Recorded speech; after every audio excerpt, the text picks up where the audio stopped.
It says we're offline on my side. Alright. Even though I'm broadcasting, so I don't know where I'm broadcasting to. Well, I am broadcasting, so we got the pre-show on Geeky Antics right now. Let me make sure I keep this up here and put up your chat. Wow, Blue bites my toes. Crazy cat. Are we having anyone else? Caleb's supposed to be coming. Well, Caleb should There we go. always Now be it says live. Caleb should be here already, but he's not here yet. I'm going to try calling him again. How did you get here? Nobody's supposed to be here. Why am I not logged on to Twitch? What the hell? I don't know. I don't know. I have a lot of trouble with Twitch, but I'm on my iPad too, and Twitch and freaking iDevices don't seem to play nice. I picked up Super Mario 3D World. Oh, the app is just crappy overall. True story. I'm gonna get on their beta. I've been talking to them about it. I want to help them make it better because it hurts me. It hurts my heart. Be like, yo, make this shit iCompatible, because sometimes people be on their phones. It sucks on iPad and Android. It's just the app overall stinks. Sometimes people are trying to enjoy their podcasts on the go. Oh no, where's the Caleb? No call, no show. Yep. I love English. You see the English I just put in the chat? No, because I'm on my iPad. Party time, much hard, much improved.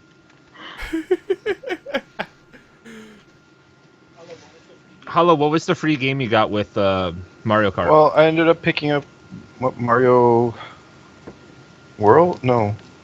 The 2D Mario. Yeah, that's what I picked up as well. Yeah, because I thought 3D World was free also, but it wasn't. So I ended up just buying 3D World and picking up the 2D one. So I'm happy. I also picked up Zelda. Zelda looks really pretty. Awesome. Yeah, 3D World's pretty good. I played a couple minutes of it. I just sit down and play a lot of my Wii U. It's pretty good. Actually, I like the controller. Actually, like I didn't think I was gonna like it. I think it's really fancy. The console overall needs a little bit of. Did someone just sneeze? God bless you. Yeah, Pops did. Yeah, like that. Salute. Oh, that's in my house. Yeah, that's in the house. That's in my house. God bless you! God bless you! Oh man, the lag. Yeah, I saw that. What the hell? Heard it on one thing and then a couple minutes later on the other. Really? Let me tweet out that we're live. Yeah, we live, motherfucker. Is that a Caleb? Did I just hear a Caleb? That's a Caleb. There we go. He's here. It's a Caleb! We're starting to lose Clap faith. of hands! Clap of hands! We were starting to lose faith. I thought you were pulling a no call, no show. No, I still... You know how I got that new phone? Yeah. Well, I'm still having trouble with it just because I have to sign into all of my accounts again. And so I was like trying frantically to find my Skype password because I haven't had to sign in like 4 years. Oh, that's so ass. I hate that. I had the same problem last night, but mine is Skype plus Twitter. I was like, what is my password to this mess? I don't even know. Yeah. So like I had to get on Skype on my computer so I could reset the password because it's this huge deal so that I could sign on my phone, which is what I used to actually do our calls because it's way easier. I think But we're gonna have to do a contest. A contest? The official Gaming Death selfie competition. Oh, You can't beat Chris that. looks- no, it's gonna be tough. You're fantastic, but Chris has some pretty good selfies too. He has I one will where he take has even duck better lips. selfies. Yeah, he's got duck lips and shit. I've got the duck face. Yeah. Yeah, Oh That god. face selfie. Oh is man, great. if freaking Chris is doing all ducky lips, I gotta find a freaking polo shirt so I can pop a collar. You gotta pop like 2 or 3 collars. You know what? I remember when that was a legit thing. Like when I started college, I'd be walking around campus and I'd see these assholes with multiple colored polos on with all the fucking collars popped, and I'd be like, what am I witnessing? Was that It was really be honest, was that ever a legit thing? Multiple pop collars? Yeah, it like you would, everyone knew, like, there was this one douchebag who was trying to make it, where you'd see like two of them, like, all right, that would kind of happen, but this kid was like really ambitious on this. Like, you'd see this kid with like 3 shirts on and it'd be like, no. I don't know what you're trying to do, but it's not happening. That was amazing. Oh, I wish I went to your school. No, you just don't. had, Caleb, can you get to the we just show had- notes? We just had hippie Christian kids around all the whole campus barefoot. I don't know. There was a lot Oh, of like God. mixed bag on my campus because there was like agriculture going on there too. So you'd have like hardcore country kids and like everybody just all mixed together, and then like all these crazy kids from Long Island and their random attempts to make the popped collar a thing. What you call a try hard.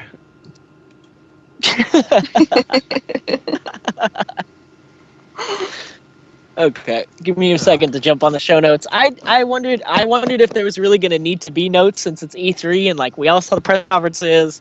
I thought we were just kind of go. It's kind of Like, to help type of- us. Yeah, it's kind of to help us like keep I only watched track with focused. the game names and whatnot. You only I watched two of two. them. I watched Nintendo and PS4. PS4, Sony.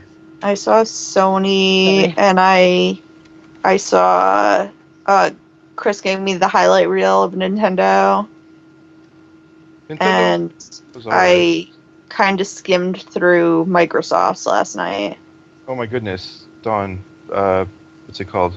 Zelda Warriors? Yeah. Oh my god. Hyrule Warriors. Zelda Warriors looks amazing. So hype. All right, we'll talk. We gotta wait. We gotta wait. All right, No. let's Don't save talk. the show. I can't wait. Zelda Warriors. Come on, hello. We're gonna follow the notes and stuff, man. Zelda- Come on. Notes. Yeah, we got show notes. Yes. Open that shit. This ain't grade 5. We don't follow no notes. I ain't No, take, tonight we following are. notes tonight. I ain't take no notes. Daddy Chris will beat down. I still take notes at work. I'm like 24. It happens. I take notes too, otherwise I What? can't remember a damn You're thing only in my 24, life. Caleb. I'm only 24. 24 You're like a little, old, you're like a little slash baby. young. Aren't you like a year younger than me? 25. Oh, that's right. You're older. You're like a little babby. I'm totally not a babby. Totally not a babby. I like Racing John says a wild Caleb appeared. I missed that completely. How wild I am is pretty it? though? wild. I mean, I'm constantly stripping naked on the show, despite what Chris says. But Well, you're It just never constantly carries going to over. take a dump on the on the show. What? Is what you're doing. I only did that one time, and you only heard the flush. Ew, I so had to you do- just I let had it to do chill? business. I had to do business. No, I was sitting there having a nice conversation, and then I tried to like disguise the flush with closing the door, and it just didn't really work. The other So day now I I was, just now, the other day I was in the Yeah. in the washroom and this guy comes in and he's like, "Oh, holy shit, diarrhea dump!" And then I'm like, "What?"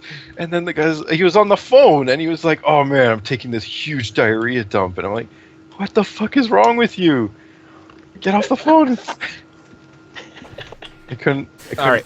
It was quite hilarious. I'm gonna play the theme song now. And we're gonna start this stuff. Play the theme song. Okie dokie.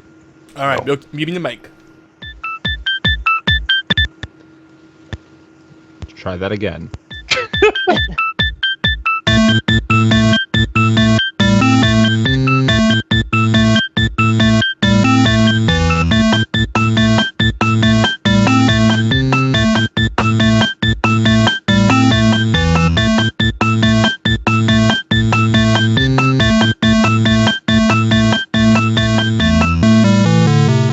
Hey guys, and welcome to episode 99.5 of the Gaming Death Podcast. I'm your host, Chris, and with me tonight we have Dawn, Hello. Caleb, Was that or me? not. Oh, I'm here. Oh, yeah, Yes, that here was I am. you. I guess that's me, I guess. Word wizard, woo! Woo! Hollow Blade. I've never seen Kalik so enthusiastic of words. Normally it's just like, yeah, words, you know. I love words and I make love to them. What's up? And Okay. the Podfather That's all. himself's here. I Yogi. like that. I like that. Yeah, I like that. It's cute. The Podfather. I'm gonna make you Sure. an offer He's you the can't Podfather. refuse. No. Well, you did. That's why we're part of gang. Are we gonna have to kill off one of the other guys in one of the other podcasts to get onto all games? Is that the offer? Because we'll do it. We'll do it. You guys are in all games by proxy. Right now in all games, it's the wild, wild west. So, it's a little scary. That's Sounds all I'm like- gonna say. That's what it sounds like. Yeah, but we're not here to talk about all games. No, we're not. Well, we're here to talk about literally all of the games at E3. Oh, good All of the segue. games. Wordsmithing in action. Yeah, I dabble. All right. So I'm just going to do a quick rundown of what we're going to be covering tonight, guys. We're going to start off. We're going to go in order of the conferences. So we're going to start off with Microsoft. Talk all about their show. We're going to then move on to Ubisoft, then EA, Sony. We're going to talk Nintendo's digital event that happened today. Yogi wants to talk about PC games. I guess the 3 that were shown. And then we're going to talk about... and then we're going to do our overall impressions and just kind of talk about the actual event itself. Sound good with everybody? Yes. Let's do this. Yeah. The pot shot at the PC Master Race. It hurts my heart. Oh, the PC Master Race. But it, just for the uninitiated, it is Yo. Electronics Entertainment Expo, not Console Gaming Expo. This is true. This is very true. Except that it's been taken over by Console Gaming Expo. It I kinda just- get that. I get Just that. FYI. And if you're going to sit here and talk your PC Master Race bullshit, you can get the fuck out. Hey, Yeah, we like fuck PC, PC. games. No, PC, I'm playing Diablo. I love all games. I know you do. That's why you're on there. We're going back Console to Gaming Expo does sound kind of catchy, though. it. Probably, I don't doubt that it will be changed to that eventually, because they kind of shoehorned a few PC games in there. The few that you saw were mostly part of montages of other games. They just kind of sprinkled them in there. It's kind of sad. Except that atrocity for freaking Magica. Yeah, that was pretty bad. I thought that was so awful. Even like the That quality was trailer? off. Magic For the- is a for the great game, commercial? though. Have you guys played that? I know we're jumping ahead, but it's such a Yeah, good how many game. free copies do you want? How many free Yeah, copies do you want, yeah, Yogi? we I've got got- I think we have 13 or 14 free We got copies a sitting lot. somewhere in this apartment. I think that was from Magica? the first time we went to PAX. To PAX. I don't even remember what the hell happened that we ended up with so many codes for freaking Magica. Well, you know what? Yeah, let's give them out. I know a bunch of people in our community that would love that, and we could do some game had a- nights. Well, before we get 8 million emails about it, we do have to find them, but that's a half decent idea. Like, they're just, if they didn't expire or anything, when they're just chilling out. But, Yeah. I don't know. I think it was just like, what a quality drop off on that. I could get that they were trying to, do a little funny thing, and I don't know, just everything was all shiny and pristine and nice looking, and then they rolled up with this, like, DIY video. Did you really think that was a level of quality? Yeah, I thought it was, I don't know, I thought it was kind of a quality drop off. Like, Well, it didn't have to be, a blockbuster, holy Yeah. crap event, but I don't know. the opening with the guy in the robe sitting in his recliner was pretty cool, though. No? I thought it was kind of funny. I don't know much about Magica, but that's just kind of what I got. I don't Oh, know. we'll get into it. I know Chris wants to follow the format so we can actually make Yeah. it through this alive. A lot of content to cover. Otherwise, we're gonna. Yeah, otherwise we're gonna be here for 3 hours. That's my only thing. Yeah, We should go. We should go long. There, This should be No. 99.5 and 99.75. Work tomorrow, man. no, my back is killing me already just from sitting in this chair for the past 22 minutes. Dude, you need one of those Shiatsu add-ons for your chair. It's not a DLC either. I mean, you can buy it, and it's not gonna completely rape your pocket. Can we just turn No, Chris? I think Can we just turn Chris into like RoboCop or something?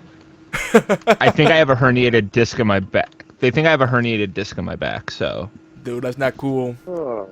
That herniated disc turns All right. into disintegrated that's disc, and terrible. then not a good time. Yeah, exactly. Oh. All right, so let's talk about Microsoft, guys. Okay. Going into this E3, they were the company that had the most to make up for, especially in terms of like they're showing last year when they got pummeled by Sony just in their marketing and the message they were trying to give out. So this was really Microsoft's time to like come back and show that they were all about the gamers and all about the games. And they did that. They showed nothing but games. Yeah. Microsoft? Yeah, Microsoft. They did nothing but show games. I didn't watch that one, but yeah. Oh, really? I still think Sunset Overdrive sounds like a racing game. I mean, It is kind of a misnomer. It does make me think of a racing game. Yeah. I can get that. It looks It's like a pretty cool game, though. dude, Cool. Sunset Overdrive. The way that they introduced that at E3, I was like, okay. First, Microsoft opens with Call of Duty, and then they show like the third game they showed was Sunset Overdrive, and the way they introduced Sunset Overdrive just made fun of all the stuff that Call of Duty does. It's a dude sitting behind a box. Oh yeah. Yeah. That He's was like, funny. yep. Ooh, cover mechanic. And then he just blows up all those freaking dudes, and he's like, "That's okay, soldier. You and your crate are fine." And I was like, Yeah, very, very they tongue in actually, cheek. So, exactly. And what were you gonna say? Go ahead. No, that's it. no, That's I it. was trying to... Oh, go ahead. Yeah. Sorry. Oh no, Caleb wanted to Sorry. say something. Go ahead. No, I was trying to make you guys figure out who was going to say something. That's all I was contributing. Because everybody was... I'm sorry. I just made it worse. Go ahead, Yogi. No. I actually kind of the theme. I think with the whole conference to me felt like they were doing a lot of tongue in cheek, because they kind of realized that they made asses of themselves last conference. And as a Microsoft fan, borderline fanboy, I could see that. So I think they came strong with a lot of the stuff they did. We're gonna get to one of them that I think was a really big tongue in cheek thing. But yeah, I love how they did that. Your crates are safe. That was great. Those And tropes. then the cool thing was they showed actual gameplay of Sunset Overdrive. Like the guy from Irrational came out on stage and played it for us, and it looks like a cool mixture of Devil May Cry meets Jet Set Radio meets like a third-person Ratchet and Clank-like shooter. And I think it looks phenomenal, and I can't wait to play 8 players on my Xbox One with like everybody. In all honesty, Yeah, that'll be fun. That Hell looks like yeah. a good game. I just think it sounds more like a racing game. That's it. That's all. I think it's gonna be a good game. well, they showed a racing game there. If you wanna go move on, Well, yeah, they did It should- show a racing game. It wasn't called Sunset Overdrive though. But No. Forza Horizon, saw the trailer. 2. 2, yes, 2, not 1. Yep. Uh, That one. looks like Forza, but it looks so good. The first game was so good. Open world racing game, amazing. I'm excited for this. That's we can move on though. It's just a racing game. That's they showed a lot of racing games. The problem is like PAX, it makes it. Sorry, go ahead. they showed a lot of racers at E3, and this and when we get over to, I think it's Ubisoft, are the only 2 racers that I found interesting at all. Yeah, And that's I mean, just because I'm an open world racing fan. I don't like the simulation like regular Forza or Gran Turismo. Was that the one that they were like, you can drive coast to coast without any loading screens and all that la-di-da? No, that's Ubisoft. Oh, okay. This is the one where you could supposedly visit any locale and do all kind of crazy stuff. Or was it the crew? I don't know. I got them all garbled up in my head. Yeah, I got them all That's the garbled crew. up. It's ridiculous. But Because they all look really clean and polished. And yep. Leather seats. They all have leather seats. The leather. The leather stitching. technology is spot on. The stitches on the leather seats are HD 1080p OP. But do you guys think these games are gonna succeed where, like, say, a Burnout Paradise failed? Because that game I enjoyed Burnout but Paradise didn't fail. Burnout Paradise. Burnout Paradise didn't fail. People ragged on that game like soon after it came out. I didn't know anybody that liked it, except for me. I only didn't like Almost- it because it was too fast. I couldn't tell what was going on. I love Burnout Paradise. It's one of my all-time favorite games. Wow. Yeah. This is awkward. Why? What's awkward? Nothing. Okay. No, what? Continue. What's going on, Caleb? Are you taking a dump No. again? No, because Yogi's like, I don't know anybody who likes that game, and you're like, it's my favorite game. How is that not awkward? Like, it's one of my favorite games ever. all of my friends It's one of my favorite racing games. Yeah, without a doubt. I didn't know that. I'm sorry, Chris, but everybody I know besides you didn't really like it. Like, they played it briefly, and then that's it. They played it for really hot and heavy for like a week, and then it went back into the wall of shame. No, Oh, man, see, Forza whereas Horizon everybody was that amazing. So everybody that I talked to and played Burnout with, loved it. It was a slow burn though. Like, people jumped on it at first and then dropped it, and then they jumped back onto it. So I don't know. But Forza Horizon 2 looks good. yeah, It looks cannot wait kind of for that. cool. That's gonna be. The thing is, I'm starting to question, like, Forza 5, was that like a tech, that felt like more like a tech demo, and then they're just bringing this out this year. Feels like we got gypped. Well, no, Forza 5's a simulation, and No, Forza 5 Horizon had is like an open 15 world. cars and like 6 tracks. That's Forza 5. If you play it, you'll notice what I mean. It feels like a demo next to Forza 4. Like, it doesn't feel like you got the full game for the $60. Really? That's why I stopped playing it, just because it was super grindy, and it was like there wasn't a lot of stages and there wasn't a lot of cars compared to Forza 4. Even compared to Forza Horizon, there wasn't a lot of cars. So I found it a little odd, but this looks amazing. They already said over 200 cars, big open world. So that's what is it, awesome. Eastern? But the problem great. is, I hope they learned their lesson. Don't combine macro transactions with micro transactions. Who does that? On a full retail off-the-shelf offering, that's just wrong. Pay $60, get a limited selection, and then, hey, don't worry, if you want more, just pay for it. Like, Yeah, that was I hate crazy. That shit. Yeah, that's definitely a no-no. No way on the highway robbery bullshit. Like, make it unlockable. Make it, however you want to do it. Make it a side quest. I don't care, but don't make me freaking pay more money for it. Yeah, no extra monies. You got my $60. That's more than enough. Now, Microsoft showed something else as well. They showed Project Spark. What the fuck is Project Spark? It's a game that lets you make your own games. It's basically like About electricity. it's a game maker. It's their answer to Little Big Planet, I would say. Yeah. And I would say. I think to me, it looks like what Spore was supposed to be. Like, Spore had so much promise years ago, and it never quite came to fruition. I'm very excited about it, especially if they add, if they make it like Little Big Planet, but add, scripting tools like you might see in a Blender or Ace RPG Maker, RPG Maker Ace VX. You guys know that? Yeah. If they do something like that, where you could... Pretty complicated. Yeah, but it's still more accessible for people that don't know how to actually code. You can still make pretty deep games. So if we do something like that, where you actually have a full scripting language and the triggers and different events you could do, that'd be so awesome.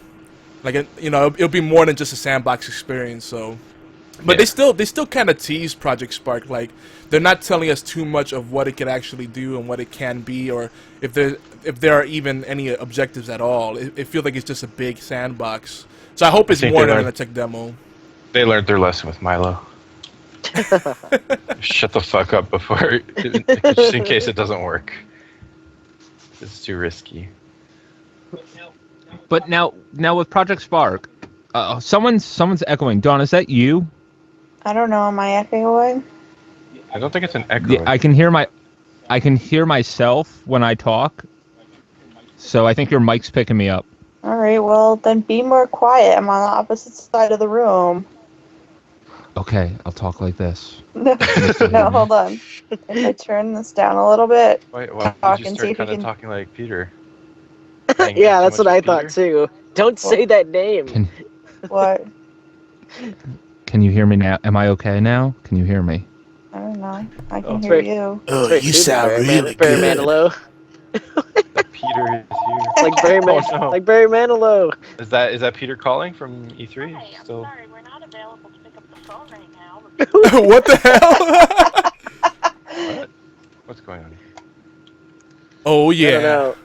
Anyway, Microsoft. Yeah. So what's the big deal with them announcing Conquer and Project Spark? I think a lot of people wanted a new Conquer game, and they were kind of like, well, we don't really want to make a new Conquer game, so we'll just kind of shove them in Project Spark, and maybe that'll make people happy. So I Yeah, guess it's you can just- make That's you can make games with Conquer in Project Spark, but it's kind of weird. That's kind of disrespectful to the fans, don't you think? Yeah, But I why do they guess. have- Like, we won't make you a game, but we'll give you the parts so you can sort of do it. Yeah, by what are they yourself. doing with Rare? Like, they have this amazing, well, used to be amazing. I don't used know. to be amazing. They're probably like rusty as shit now because all they do is Avatar items. But like, they have this studio that used to make amazing games and they didn't take advantage of it. Like, why? Like, why? I want to know why they didn't take advantage of Rare. Like, they had all tried. these and it interesting just- IPs and then they just kind of I mean, like they- let it go. I mean, they tried. Remember, Grabbed by the Ghoulies and like all their Xbox and 360 games that didn't really pan out. Banjo Kazooie Nuts and Bolts. Those weren't all bad games. Well, Banjo-Kazooie Nuts and Bolts was pretty bad, but What about Battletoads? Because that's one of the things I was thinking about. It feels like they're kind of letting Rare rot, and I doubt they're that Yeah. rusty. Yeah, do they still have that trademark for Battletoads? Yeah, I'm pretty sure they never hoard that out. I don't think Nintendo ever took that over. I mean, they shit all over Banjo Kazooie. They shit all over Perfect Dark. They're not. well, they're doing gonna remake a great. Perfect Dark. But is it? I heard they're making a new Perfect Dark. No. But I heard They is didn't it announce one. Rare? They didn't announce They one. didn't announce a new. They didn't announce Perfect Dark yet. So we're not seeing Perfect Yeah, Dark. Microsoft owns the Battletoads IP. There we go. There we go. There we go. And the fans Don, you got to have say too. asked for that. So I know that people will respond to it. And they don't have to make it a full retail thing. They can just make it like an arcade type title, you know, $20. People would jump on that. And then if it gets a really Like big Killer response. Yeah, exactly. Which is a rare I title think Sony too. can push the similar Killer Instinct model. That's actually not a bad idea. Wait, what? What about Sony? What did I say? Sony? Microsoft? What? Yeah. Whoa. Microsoft. Can follow like the rhythm of what's it called? Killer Instinct. I think they would do pretty well. The Killer Instinct's like a good idea. Like, you know, you get one free character and then you can buy the rest of the characters for a certain amount. I don't know how they do it with a first-person shooter, but I'm sure they can figure it out. Killer Instinct's not a bad model at all. Yeah. That's not really Rare, like, working on the game, though. That's Double Helix, No. right? Yeah, no. But what I mean is, it's Microsoft's Oh, game, yeah. right? So it's like they could continue that idea. Like, I wouldn't be surprised they should. It worked. I think it worked well for them. That one did, at least. So I think they should do more of that. That's good. Conquer. Maybe not Conquer, but like a Perfect Dark like that. Yeah, How it works. I don't know. I mean, they have a lot of free-to-play games that are kind of similar to that in terms of like buying characters and for shooting and whatnot, like FPS and TPS type. I don't really know though. All right, guys. So they announced that a new Dead Rising 3 DLC was available yesterday. Yeah. Did you see this? Did Yeah. you? Called Super Ultra Arcade Remix Hyper Edition EX Plus Alpha. Yeah. Awesome. This Yeah, is yeah, pretty that looked awesome. redonkulous. I didn't get to see this. I want to give a hand to Capcom for being able to make fun of themselves. Yep. Thank you, Capcom. Yep. They realize that they're endless rehashings of games. You know, they have several franchises that they won't bring back, but they keep milking the few ones they have. This is Ultra Edition. This is Super Ultra Edition. Championship Edition. I mean, good lord. So it was great. And you get to play it as a ton. You get to cosplay as a ton of Capcom games. I became a fanboy briefly as I saw that whole video. So how does this? What is There was this? a giant zombified M. Bison in this trailer. But Chris, they've been making What? fun of themselves for years. Resident Evil has devolved into self-parody. It's kind of true. Anyone, but yeah, But not purposefully. But not No, I know, purposefully. I know, Not but it's- purposefully. But it's true. That's how you tell a game or anything that's so bad it's good. It's still taking itself for real.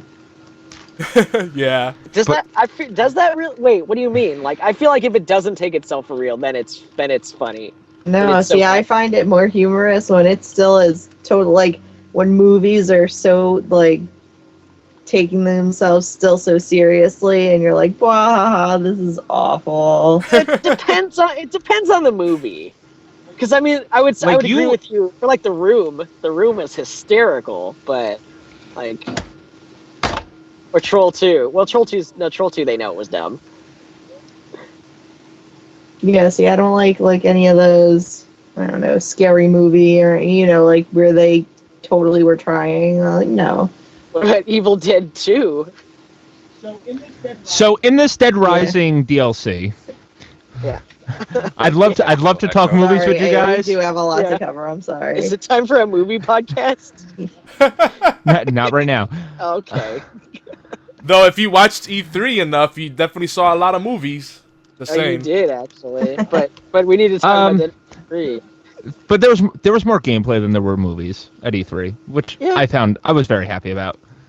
The thing with Dead Rising 3, there was a very snippet thing at the end, and if you blinked, you missed it. You can cosplay as Regina from Dino Crisis and Onimusha from the Onimusha series, two franchises that Capcom hasn't talked about or even really acknowledged that they own in a very long time. Yep. That's weird. You think they're teasing the possibility of those games coming back? Well, I mean, I'm hoping. Dino Crisis had like a 15-year anniversary. I think it was last year or 2 years ago, and they literally did nothing. So I don't know. Hopefully they'll do It makes me something. sad. Yeah. When it's Scared. Capcom is like Anniversary, nothing. I'm scared. Capcom is like I think they're scared. Like they don't have a ton of money. No, they don't. Well, they I think they're apparently scared finished of- out the last year really well. You saw the report, right? I think so, but it wasn't like great though. Well, I mean, they had like literally $100 million left, and then they finished out the fiscal year 2013 like really strongly and actually made a lot of money. Yep. So they're Yeah. actually doing okay now. But Yeah, they posted profits. They actually went positive. Yeah. The thing Yeah, is, yeah. I feel like what they should do, they have plenty of franchises that lend themselves to smaller budget productions. Again, Mega Man. I know we bring this up every so often in our conversations, but they can make a smaller production Mega Man. I know Mighty Number 9's coming out, whatever, but an official Mega Man. And it's funny, with all the people you could cosplay in this Dead Rising 3 DLC, there's no Mega Man. I didn't notice any Mega Man in there. Nothing in Mega Man universe. Can't That's cosplay because as you can already Zero? cosplay as you can cosplay as Mega Man already in Dead Rising 3. Oh, can you? Yes. So yeah. Oh, Gaming Death, yeah, bringing all the news. How much is this DLC, by the way? $10. $10. Oh, nice. I think that's yeah, I worth think it's picking up. $9.99. I really I'm like gonna Dead try it Rising out. 3. Dead Rising 3 was phenomenal. I cannot complain. I thoroughly enjoyed playing it. And when we played co-op, Chris, it was hella fun. Yeah, I'd love to play it again. I gotta take a break, so you guys keep going. I gotta stand up or something. My back's killing me. Okay. All right, so who's actually Okay. in the show notes? I am. Oh, Don, be the boss. Boss. I'm the boss. Why am I the boss? Boss All Don. right. Master Chief Collection, right? Yeah. Yes. Oh God, no! Please don't get me started on this. Good way or bad way, Hollow? 'Cause I was the king of not caring. Yes. No, see, I'm You the mean the king of queen? caring because they're bringing Halo 2 multiplayer back, but they insisted it would be the same. They touched But I it. know it's not going to be the same. They improved the graphics. They touched it up. They gave it the HD treatment, so it's not like just re-releasing a crappy port. No, but see, that's what I don't care about. That I don't care about the graphics. It's the gameplay. Oh, Very, very, very important. You don't mess up the gameplay of Halo 2 yeah. because they need to use the Halo 2 engine and they need to keep all the glitches in the game that were present. Because if you remove them, you're removing the soul of Halo 2. And I kid you Yeah. not. No, that's true. Is the soul really in the glitches? It is. That's how it goes really down. is. It's what made the game interesting. It's what made the game hella fun. Yeah. Being able to do glitches like BXR and double shotting is just like without that, the game is hella boring. It's so slow. It's not very good. But when you So add then that, you're happy about. So you're happy about the Halo 2 collection then? No, I guess you're well, happy I about don't the know. Halo 2 collection then. Because I think Because they said mentioned something about they didn't using touch. the same engine. Yeah, No, they said they did not touch or change anything about the multiplayer in Halo 2 or Halo 1. right. But Halo 2 or Halo 3. see, so It is like the same exact. It's the same exact multiplayer that you played back when Halo 2 first came out. Is what they're saying. Is what they said on stage. Yeah. okay, well, I hope not when it first came out because Halo 2 is garbage when it first came out. It was Okay. really hard. Could someone Um, clarify exactly what the Master Chief Collection is? Because I didn't really get a chance to watch the full preview. I just assumed it was like a 1 through 4 collection. Yeah, Kinda I think deal. you get what It's Halo 1, Halo Halo 1 2, Halo 3, Halo 4, or Halo. Halo 1 anniversary, Halo 2 anniversary, Halo 3, Halo 4, and beta access to Halo 5, Rise of the Guardians, or whatever the fuck it's called. Oh yeah. It's a Halo good deal. 5's I don't Yeah. care about Halo 4 because that game was really bad. Yeah. They should have. Did you played that, Chris? Right? You played Halo 4 a little bit. You played Yeah. the story. The single player was so fucking bad. I like the It was so boring. It was so boring. It was like literally like 5 hours, like an hour and a half in this fucking area. It's like go left for like an hour and then go right on the other side of the map, which is like a copy of the left side of the map, but you have to do both just to open a gate. So obnoxious and boring. It's every first-person shooter out there. Yes, Halo but every 4? first-person shooter doesn't go like, oh look at the left over there. You see there? Yeah, you're gonna be going there in half an hour when you're done doing the right side, which is the exact same thing as it's. Oh, you know about the mirror image map? Yeah. I thought that Halo 4 was more diverse than that. No, it wasn't. It was really. But By all- the end of it, I was like, oh my god, this is so fucking boring. Like, most Halo games are typical first-person shooters, but at least they have you going through different environments. This game was just boring. But anyways, they give you Halo 2, Halo 3. I was never a fan of the Halo single players anyways. Halo 1 being the only decent one, I guess, kind of. I guess because it was the first of its kind. Halo 2, the ending. My And Halo 3 was alright. my thing is 4 games, all on Xbox One for $60, That is pretty solid. But then, plus the Halo 5 plus the beta. multiplayer. No. Well, Yeah, Fuck plus betas. all the multiplayer. plus all the multiplayer. The thing I didn't like about the multiplayer is that they're going to throw you in a random game. No. Yes. Wait, what? Yes, the game, I was reading on it. Like, the game will give you an option, so it'll be like this map, and this map. Halo 2, Halo 3. Or I think even Halo 1. The thing is, all the games play extremely differently. Like Halo 3 is a lot slower than Halo 2, and Halo 1 is like a lot dumber than all of them in terms of the damage that you take. Yeah. So it's It like doesn't playing just throw you into different random. games.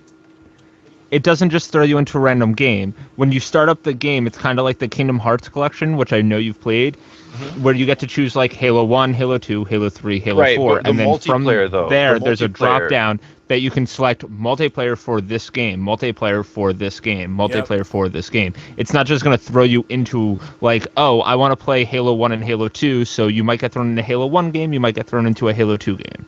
That's not what From they're what I doing with understood, it. it's that exactly that. Like they're just gonna throw you into a game. It's just like a matchmaking game, and then the game's gonna like pick 3 maps and 3 game types from the 3 different games. That's what I understood. That doesn't make any sense. That's a new game. There is a game mode where you can choose to do that, but that is not the way that the multiplayer is working. Oh, in that case, Because it was fuck all the forced. other Halos. If it's Halo 2 is the exact same engine, I am sold, and I will give Halo another chance. No, Um, I feel that they really should have made this a $49 game though, just because I don't know. The beta access for Halo 5 is great, but they sell a lot more units if they made it a lower price game. I don't know. I don't well, think you could everybody get more would sell more value than units if this. the price was lower. I don't think you $10 can get less. more value than this, though. We're talking 4 games with different multiplayers. Well, somewhat. I'm playing devil's advocate though. These are basically old games. One game, Halo 4, which even the fans do not consider part of the canon. They kind of disregard that. It's like the Gears of War judgment of the set. You know, it's like that never happened. You know, so But it people did. are That's what Halo 5's following.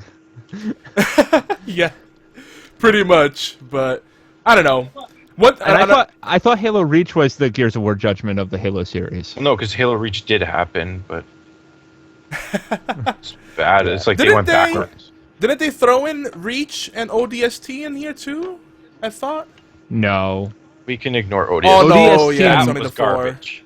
That was ODST blind might- robbery the and multi- garbage. The multiplayer maps from ODST might be there, but I don't know about anything Although- else. How is the multiplayer maps working? Is every single map that was available in the game going to be there, or is it just a select? Yeah, it's all the maps. Okay. Yeah. This is really good value then for. Yeah. Oh my god, it's gonna be And so Halo fun to go and play Halo 2 against people who have never played Halo 2. And now, I'm now so here's excited. Yeah. And Halo 2's getting the same treatment that Halo 1 got when they did the anniversary. hmm Yeah. So I think that's really cool. Spiffed up graphics, you know. Cleaner I like Halo 2 a interface. lot. Same engine. That's Yeah. win. That's win. Spiffed up graphics with the same engine. Oh man, they're trying. That I love the interface they demoed in there. It looked very clean, like Chris was saying. That give me that selection, very easy to jump in and jump out. What I really hope, I think Halo 2 was the one that I loved the persistence of it, like the way you leveled up and you got the different badges and stuff. I don't know, it felt very immersive the way the multiplayer experience was. Like you always felt like a sense of progress. The multiplayer in Halo 2 was Halo 3. Halo 2's multiplayer, like the ranking was bad. Was it Halo 3 then? I got them all. Yeah, it was Halo garbled 3 up. that was like you could actually level up and people could get somewhere.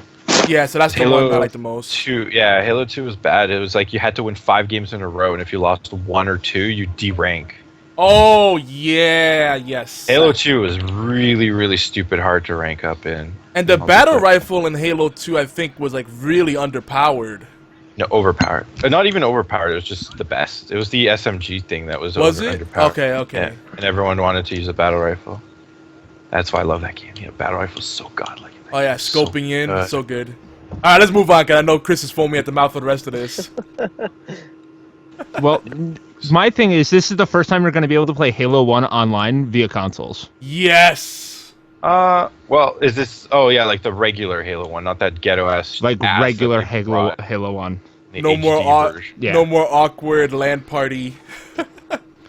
Although I hope you enjoy getting destroyed because Halo 1's brutal in terms of 3-hit kills with the pistol. 3-hit kills with the pistol. Yeah. Yeah, that's gonna be hella fun when you run into someone who's actually good at that. Oh man. But see, I kind of prefer Hey, that to someone I'll taking. I'll play Blood Gulch with you all day. Uh-oh, shots fired.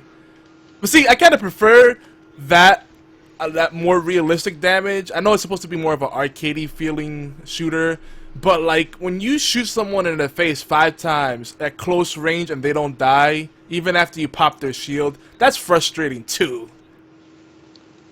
Well, the thing Yeah. with Halo 1 is like you die really fast when you get 3-hit killed. When someone hits you 3 times in the head with the pistol, you die almost like instantly. Like that's gonna frustrate a lot of people. I think Halo 2 had it right. Yeah. Halo 2 might be the happy medium.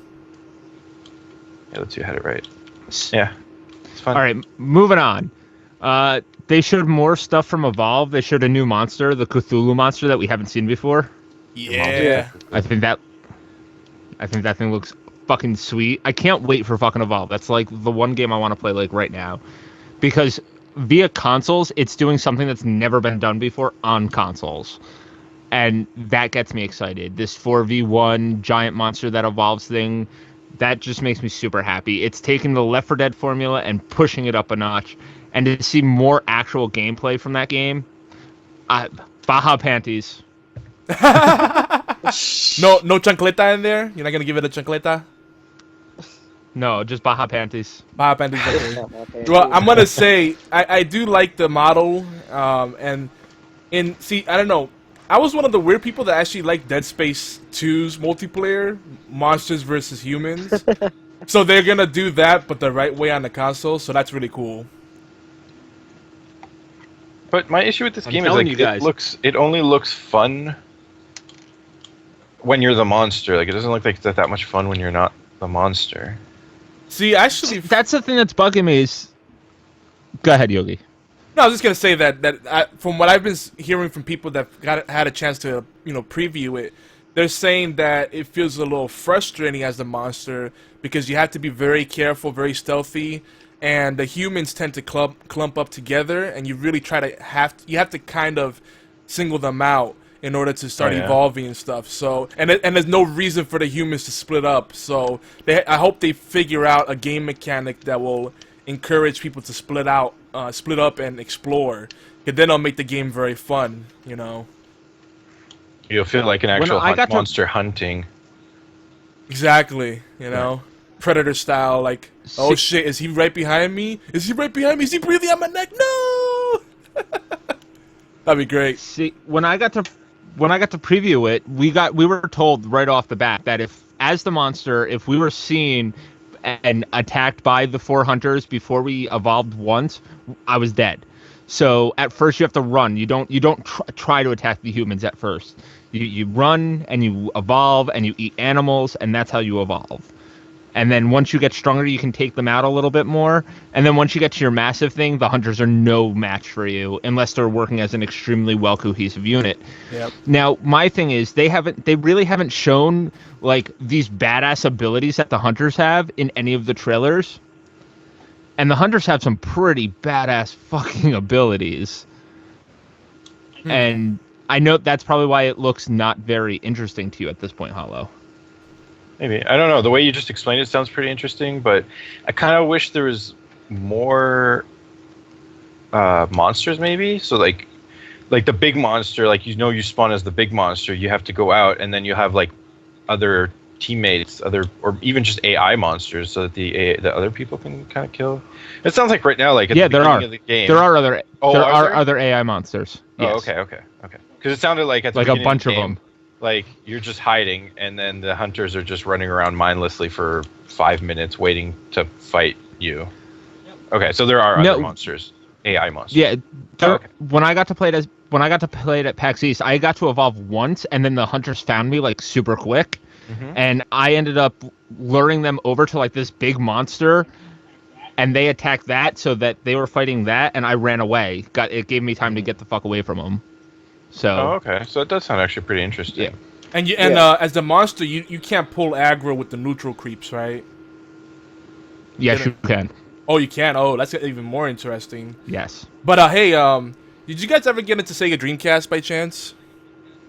I I did. love the Dreamcast. Did you guys ever play a game called Seventh Cross Evolution? Yeah, I did actually. And this is No. what This is what Evolve reminds me of as well. Like you had to, in order to survive, you had to eat. You were a predator, but you had to find the creatures lower on the food chain than you, so you could get more powerful and get the right kind of DNA going, and then unlock abilities. And then as you became more powerful, you could like pick fights with stronger creatures, and it's kind of like that kind of deal here. So Yeah. I'm pretty excited Yeah. about this actually. Yeah. Seventh Cross Evolution was a lot like Evo, if anyone's ever played that on the Super Nintendo. Sounds very familiar. It's like isn't it kind of like the beginning of Spore? You start out with like a little microbe and you slowly evolve into a bigger creature. yes. No. Well, kinda. In Evo, you started as a fish, and then when you beat the fish world, you become, I want to say, an amphibian, and then eventually a lizard and a mammal. There's like 4 or 5 worlds, and you literally evolve different body parts as you move forward to gain better abilities. Yep. And you actually got to manipulate your DNA. I basically just drew pictures until I figured out how that worked. But it was pretty neat. Yeah. I think we should move faster. Moving on. Moving on. This So, next Dragon game- Age Inquisition. There you go. Yeah, there you Next go. game though. That dragon looked pretty. This next game though. Dragon Age. That game looks awesome. I cannot wait. It looks so good. Dragon Age 1 again. Dragon Yeah. Age done properly. Oh my god. So yeah, Yes, they give me brought back the factions and the political system of Dragon Age 1, but I'm one of those weird people that hopes they bring back the party management system and the command system of Dragon Age 2. If they could combine the best of both worlds, because like the whole ability to like program your party members instead of having to switch to them on the fly, just being able to say, all right, if you get below this much health, take this back position or pop a potion. Yeah, that's. you I like know. that. Yeah. That I was hope they do awesome. that too. Dude, that'd It be makes so it feel great. like an MMO. Like you're not, like you don't have to hold like your AI's hands. Like they kind of have their own, their own rules Exactly. to follow. It makes it a little bit more interesting. Yeah, it almost makes it feel like No, you but this have game's- people playing with you online, you know? But this game's shaping up to be really good, and it comes out this year, and they showed gameplay, so I'm excited. It's BioWare. They say it's the biggest game they've ever done, so... Which is very exciting. Yeah, biggest world. They said it's bigger, the world is bigger than part 1 and 2 combined? Or something like that? Well, come on. Part 2. Yeah, they It's like rehashed. 5 rooms. And I then you just go know. through it over and over again. That game was garbage. I loved the game. Part 1 is amazing though. Huge open world you can explore. Sort of explore. Like tons of stuff to do, tons of quest. Oh my god, it's so good. But they said it's... Yeah. My thing is... They said it's the biggest game that they've ever done, and that means that it's bigger than freaking the Mass Effect universe. That's don't really think they- big. That's technically 3 games, though. I don't know. Yeah, I think Huh. That's the thing. I don't I think think they it's would probably count bigger them than as one. than each one, but not all of them combined. Yeah. Right, but the Mass Effect universe is huge, like, even in the third game. In the second game, it's the biggest, but it's bigger than that, so... That's still a it's huge gonna be freaking nuts. game. Yeah, that's gonna be insane. And Mass Effect 1, remember how much Uh-huh. that reused the same set pieces, especially with the side quests? I couldn't find any side quests in that game. Fuck that game. I couldn't find any side quests, and the game ended. And I was like, "The fuck?" That was like 4 hours. Wait, a Mass Effect Literally. one? Really? Yeah, literally. How went did through you the not entire find game side in like quests? 6 hours? And I was like, the game ended. And I was like, "The hell happened? Where's the rest of the game?" Dude, you I... go anywhere but the quest planet, and you find like a billion. How did you not? Like, Yeah, you didn't I mine spent- for ore or anything? I did Hey, man, I everything in looked that around. game for hours. I just explored. It was amazing. Yeah, the exploration in Mass Effect 1 was great. So if they do those Yeah. kind of things, if they take the best of breed technologies from all their earlier games that they've done, you know, Dragon Age and Mass Effect, BioWare will have a winner here. I'm stoked about this. Alright, we're moving on. We're going to start moving a little bit faster now. Rise of the Tomb Raider. It's a sequel to the Tomb Raider last year. They showed us just a CGI trailer, no gameplay. Lara Croft actually looks like she's raiding tombs, which makes me happy. Oh gosh. Well, they already announced that What? for part 3 that it's gonna be Womb Raider. She's gonna get pregnant, and then her child is gonna be the Tomb Raider. What? No, no, they didn't. They did. Um, They did that thing. okay. Did that happen? It's real. I'm Don't sorry. deny I'm it. sorry.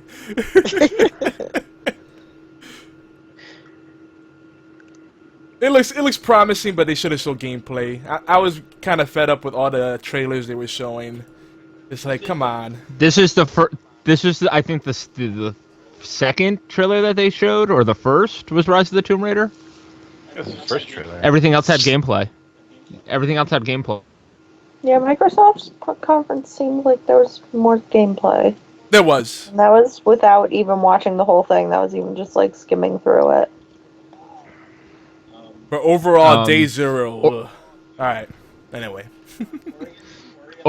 Ori and the Blind Forest. It's a cute little indie-looking game where you play as like this little white chinchilla thing. I think it looks cute. It has a nice art style to it. Yeah, it was pretty. It looks like it can pull on some heartstrings. I think it's gonna look good. I think it looks good. I want to play it. Alright. Okay. Inside the next game. What happened? Is that like an indie game? What? Ori? Ori? Yeah. Yeah, I think so. Yeah. I think Chris said that. Yeah. Did he? I wasn't Yeah. paying attention properly. Halo's playing Super Street Fighter 4 Ultra Hyper Edition Yeah. EX. No, he's playing a game that he says is boring, which is Diablo 3. No, they increased the troops, so The droops. better now. It's fun. Increase those droops. Those droopies. Caleb, please tell me you saw it Inside. Ew. I don't know if I did. I'm trying to remember. To be This honest, is the Go what? ahead. oh, I was Go gonna ahead. say the only actual press conference that I could like devote my full attention to was the Sony conference because it was after work. So the first I'm few, I sorry. literally just had it like open in the like bottom left corner of one of my desktop screens while I was doing work. So like I kind of glanced at it every 20-30 seconds to see what was happening, but I didn't like sit and watch too many of the trailers except for the Assassin's Creed one, which obviously got my attention because of Assassin's Creed. Inside is the follow-up to Yeah. oh my god. What the fuck is the name of the game? Home? Where you're dead. Ew. No, Why are black you going and inside? white Why- game. why are you Oh, going Limbo, inside dead Limbo. people? Limbo. Oh, Limbo. Limbo, yes. Why are you Okay. going Yes. inside dead people? Now I It's remember the this. Oh, I think- follow-up game oh, to I- Limbo. Oh, I did see that. Yeah. I saw the trailer, but I didn't see the actual title or anything. I just saw some of the gameplay. That one looked really melancholy, like the way the kid was. That was the one where they had a sequence where everybody was walking like a mindless drone, and then he was trying to pretend to be one of them, and then everybody's kind of creepily looking Yeah. inside, but you don't know what's inside. Oh yeah, that gave me chills, dude. Yeah. Yeah, it looks like there's like a Chills. robot uprising. So, I don't know. I'm really, really pumped for it because I love Limbo. It looked like there was So, something very Inside. dark. To me, it looked like it Be was, right there back, was by the way. something I gotta very. stand up again. All right. Okay. To Okay. me, the inside kind of hinted at being something very dark, maybe almost demonic. Like I just got this feeling like something really evil is inside or something. But it could be that would make sense. The rollback. It was a giant like factory, and everybody was looking inside. Hence the name. I'm very curious about where they're gonna go with the story. Yeah. Can't believe I Same forgot here. about that one. So moving along, Phantom Dust remake. Hell is I didn't even know. I guess I must have missed the end of it, the end of the conference, because I didn't see anything about that. I missed this one too. I can't even remember Can you seeing it. please enlighten me as to what Phantom Dust is? Phantom Doesn't ring a Dust bell. was a Japanese game for the original Xbox. It was kind of a deck-based RPG that was post-apocalyptic. Yeah, yeah. A bell. I remember this I don't now. know. Do not Yeah, remember yeah, this. Did it play like that one game on GameCube called Lost Kingdoms, if I recall correctly? I believe so. I'm trying to remember. Lost Kingdoms. Lost Kingdoms is a game I would definitely recommend getting in the bargain bin if you still have a GameCube or a Wii. Yeah, I think. Yes, I do remember Lost Kingdoms now. Yeah. It played very similarly in terms of your deck being attached to the 4 face buttons. Ooh, I like that a lot. It's a card game? It's like an action strategy card game, like real time Yeah, strategy kind of type it's thing. not like it's not like actual cards, but you attach different moves to like the 4 face buttons, and then you use them in battle, and you can kind of switch them out for other stuff. I can't remember exactly how it worked. What are we talking about? Phantom Dust. Dust remake. Why are they doing a Phantom Dust remake? I don't know. I must have not seen that part of the press conference, but I mean, Phantom Dust was a pretty big cult hit. Yeah, but why Phantom Dust? I Why have not no remake idea. They could have done Remake what? Conquer. They could have redone Conquer or Stubbs the Zombie or anything else. Why Well, Phantom Dust? Of all the games, why Why Phantom Dust? Wind Waker? Because Wind it's Waker's a beautiful. legitimately good game, and it looks beautiful remade. So does Phantom Dust maybe? That's true. I don't know. I didn't know there was that much of a draw for a Phantom Dust remake. Because I know it's like a cult That's hit. the thing. but There isn't. it's just like, yeah, that's weird. See, these like obscure game releases are sometimes the ones I enjoy the most. Like when they re-released Cold Step Saga on Xbox 360, I Oh, lost yeah. my shit, and everybody was like, "Cold Step Saga? What the hell is that?" I think, ah. I love Cold Decept. I love Cold Decept. Oh. Dude, I'm glad Did you I'm not guys talk alone. about Crackdown yet? No, save the best for last. I did not see that trailer, actually. I heard of it. I didn't see it, though. What did you see, Caleb? It's I saw everything except Phantom Dust Except- and Crackdown, actually. That's a weird comment. Oh, Crackdown was that trailer was so bad. the trailer didn't do what much was the for it. was point? bad. Crackdown 2 was bad. What? Exactly, which is I'm like everybody was like, "Woo, Crackdown." And I'm like, "Why?" They got excited about it because of what they said, not what they showed. The fact that they're bringing a major portion, if not all, of the original team. So it's actually going to be more like the original, which people that I know loved. So, you know, like Crackdown overall was kind of like a sleeper hit. Like, I don't think, was it a massive commercial success? The first one was. Was it? Yeah, Halo 3 beta, Yes. man. Oh, That's why it was yeah. commercial success. Yeah, they did. They put the little dangling carrot there. But in itself, like, I think it was like a flavor of the moment. People played it, and then they kind of put it aside again. No, people fell in love with it. People thought it was amazing. People only bought it for the Halo beta. And then they were like, damn, this game is actually good.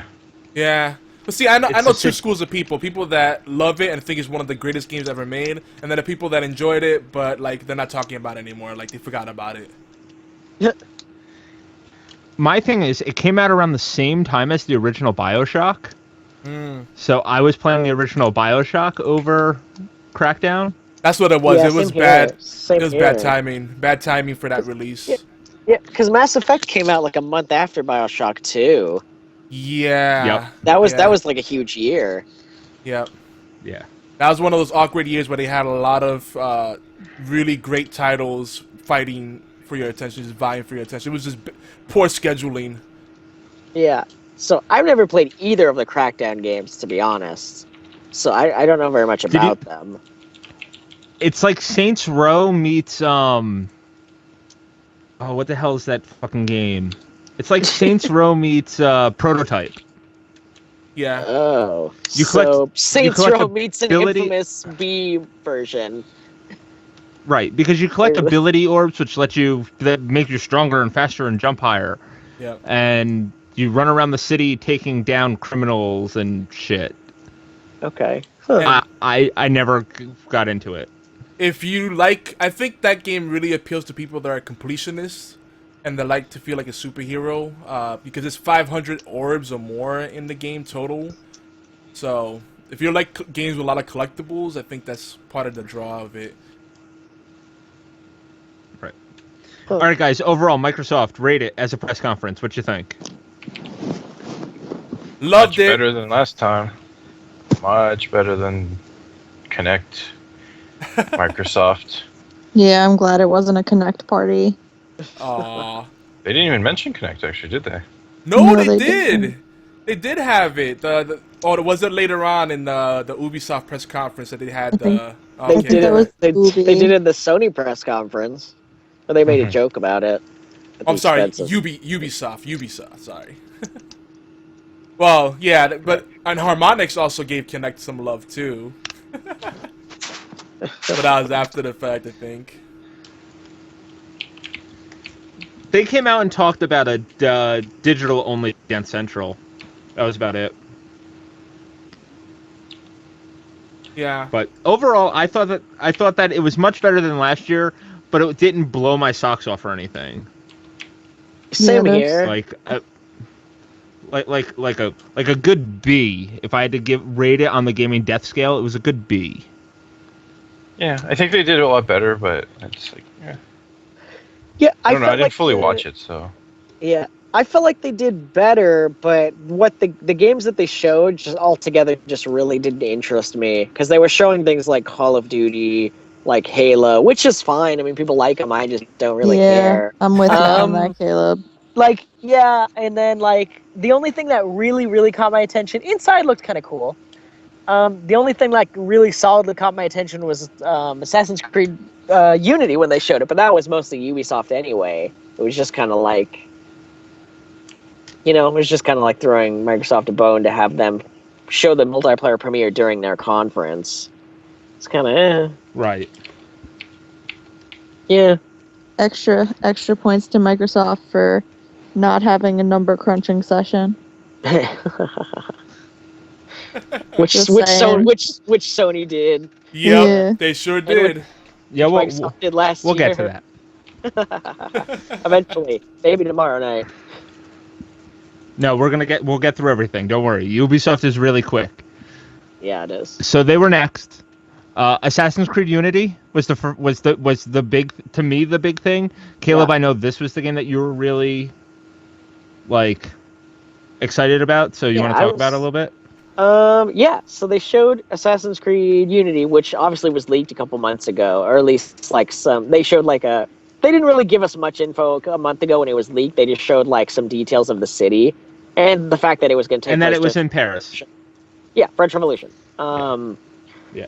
And they, surprisingly came out with a huge trailer this E3 that showed 4 main characters, actually, which you get to play. You basically do a co-op campaign with 3 different other people. Each of you choose a character and you pull missions together, which sounds phenomenal from like an Assassin's Creed perspective. I was like really excited. And the fact that you're running around Paris during that time period is really cool too. So, it looked like they had a new engine for like the climbing and the running and everything, which was really exciting. There's way more indoor buildings and like environments to run through and to move around to like mix things up a bit.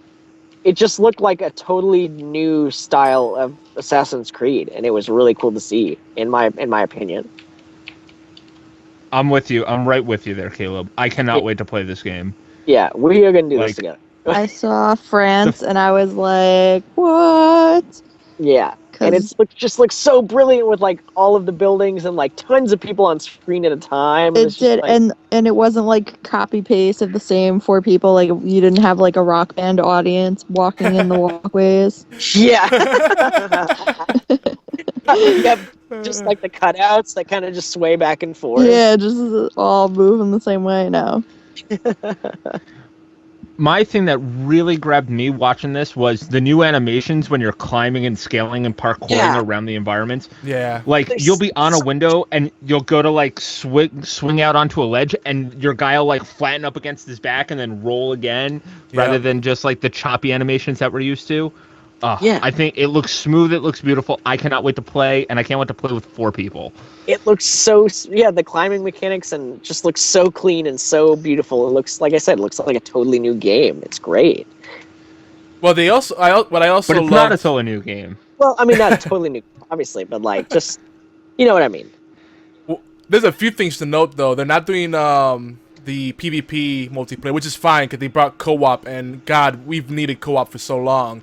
But they've also done what I also love is that they improved the it's always been easy to scale up, but going down was not as easy. So now they made that even easier. Like you could free fall a lot better. It's so fluid. But the best, one of the best things that I noticed was, did you guys notice? I thought it was a belt at first that the characters had around their waist, but it's actually a ring that shows you how aware people are of you as you move through crowds and walk around. So I thought that was really cool. It gives you more of a sense of being omniscient of everything that's going on, being more alert.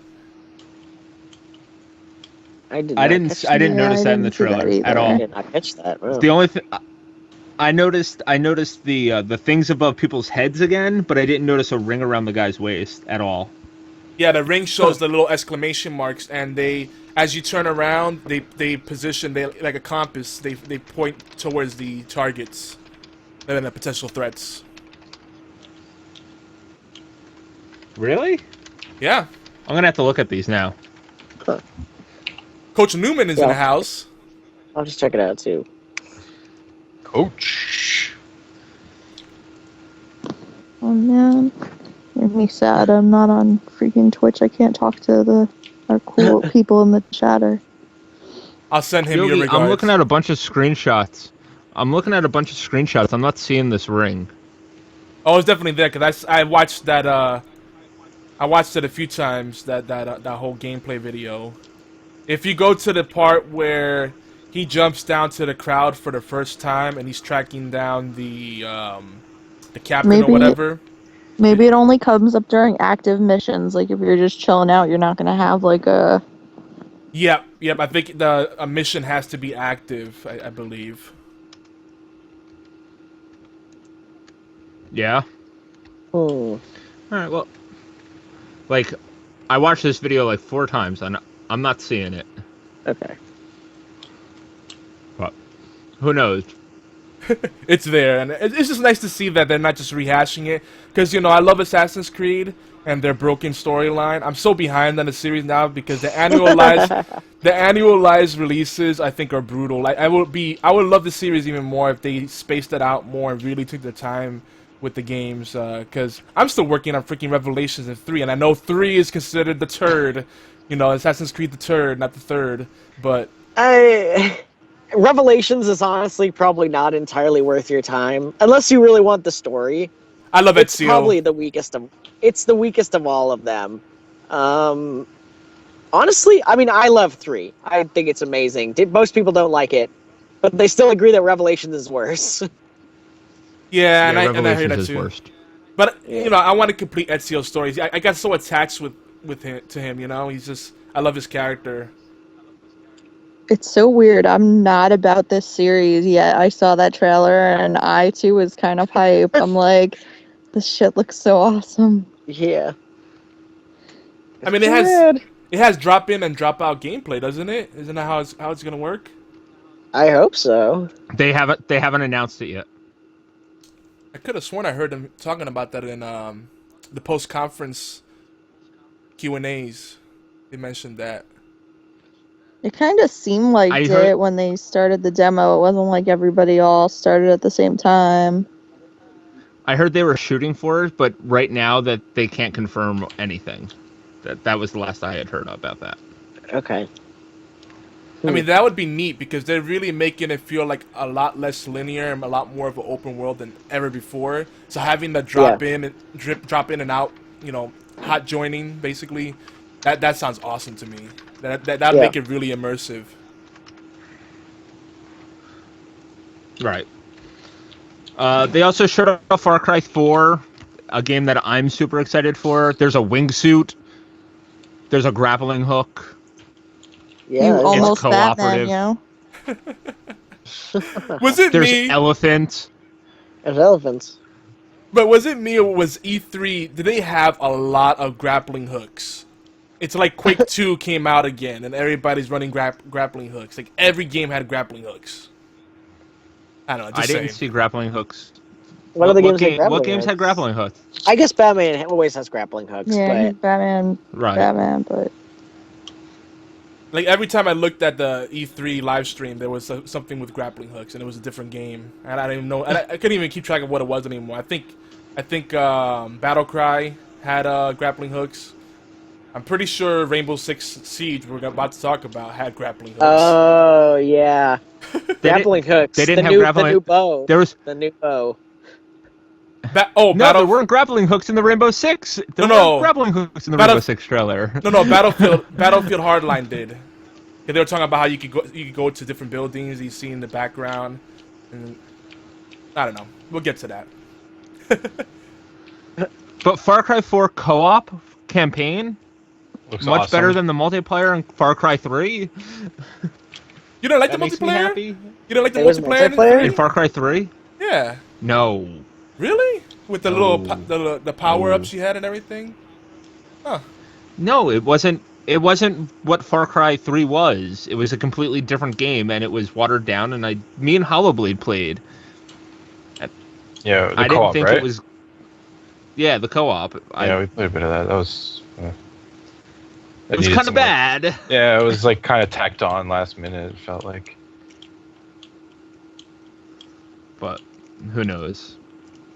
Whatever. Am I the Co-op. only one that's super excited for new Far Cry 4? No, I saw it and I got really giddy. Like I got really excited. I'm like, oh, this game looks amazing. And then looks the great. co-op, I went, 2 screens. What's going on here? And then I finally figured, oh my god. It looks interesting. I still haven't played 3. And the though. elephant. The elephant. elephant. If it wasn't for the elephant, that guy would have died. Dude, the elephant blew up a jeep. Yeah, the elephant.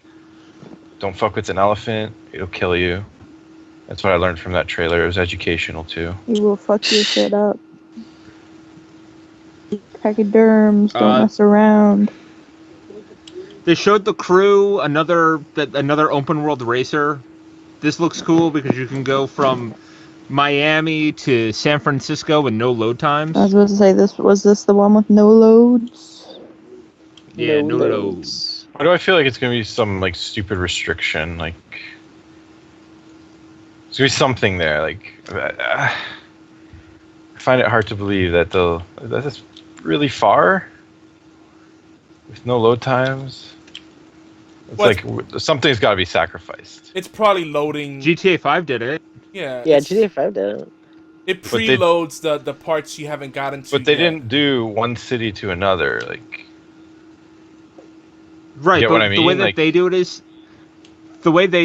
when you're on your way to a different area, it begins to preload that area before you get there. So therefore, you don't have to worry about an actual load screen. so what you're saying You is know- we can make infinitely large worlds. Why aren't we Yes, doing sir. Yes, that's what we're doing. Yay, next gen Should have just done the entire consoles. United States. It is kind of like the entire United States, except no Midwest. Nobody wants to be there anyway. Now with all the shootings over there, apparently. Shootings? No man, there's no shootings in America. You don't know America. America. Most of the shootings have been on the West Coast lately, actually.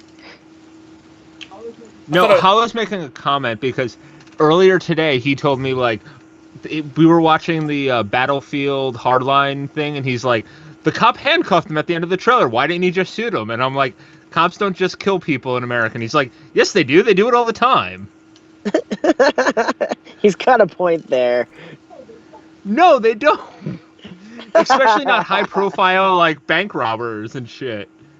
Right, I they're wouldn't not be going to shoot the guy surprised. who shot down a building with an RPG. They're just going to Yeah, I like mean, they're going to hunt him down until they can catch him and handcuff him as he destroys people, kills civilians and everything.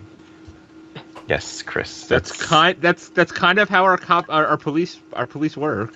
but police kill people all the time. Yeah, but You're really it's a telling me big- that you're it's a gonna big let some deal. psycho guy go around Right killing there. all the civilians, a bunch of civilians, because they want to handcuff them? For sure, they have like no, but point like where they go like, all right, this guy is like he's killed 20 people, like this needs to stop, and they'll just shoot him.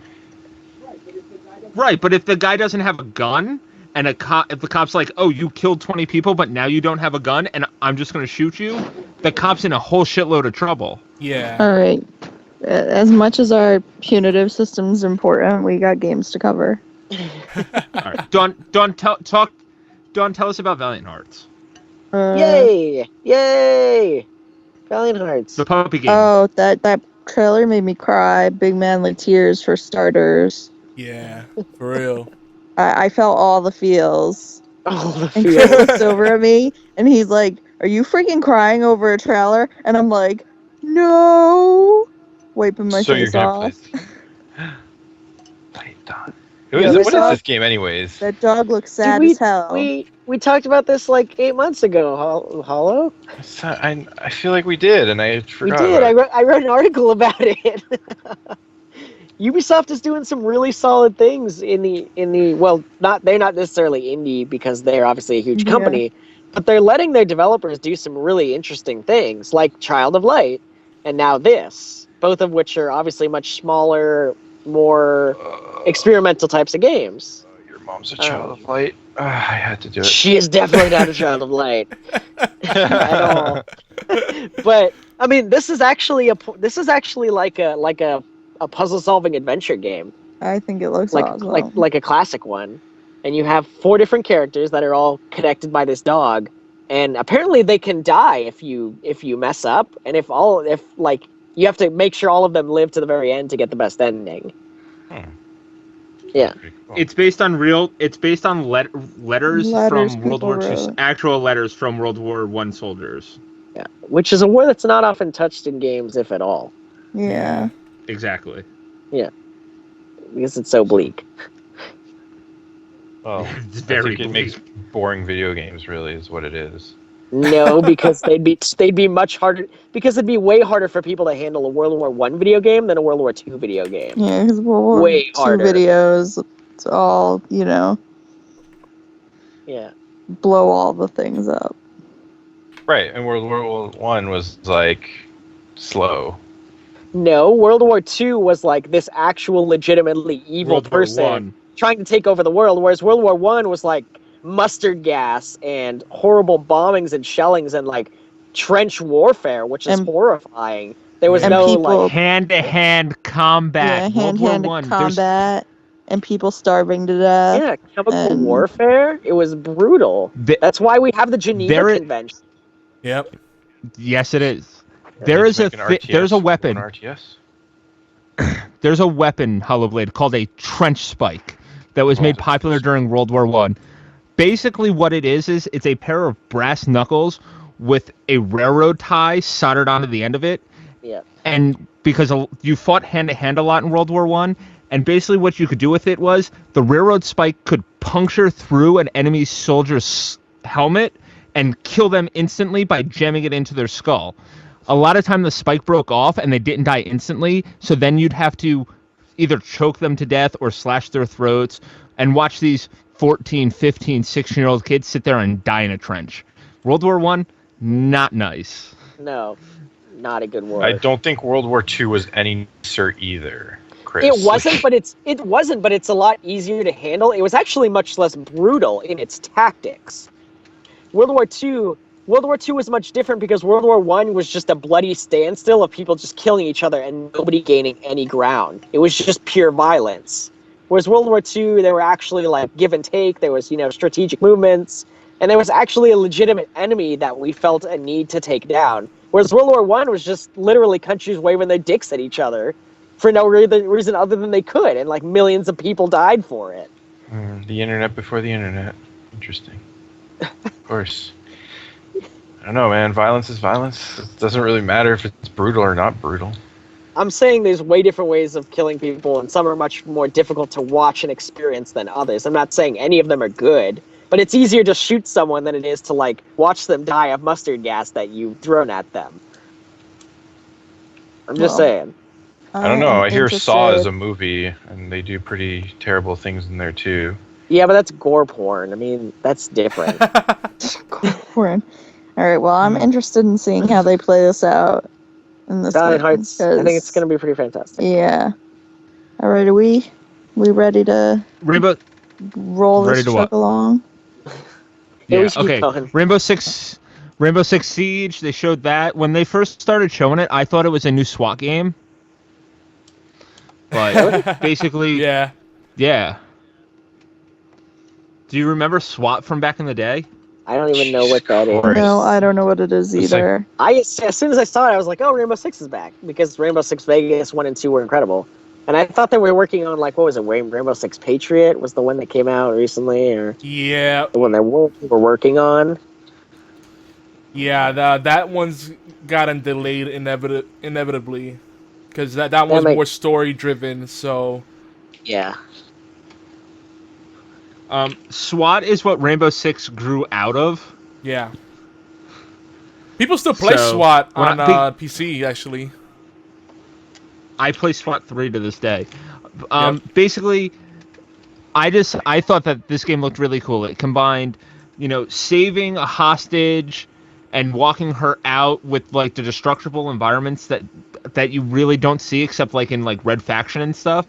So I thought this game looked sweet. It's still in pre-alpha, so we're probably not going to see it for another year or two. But it Yeah. looks cool, and I would really play. I'd play it with everybody. Hell yeah. yeah.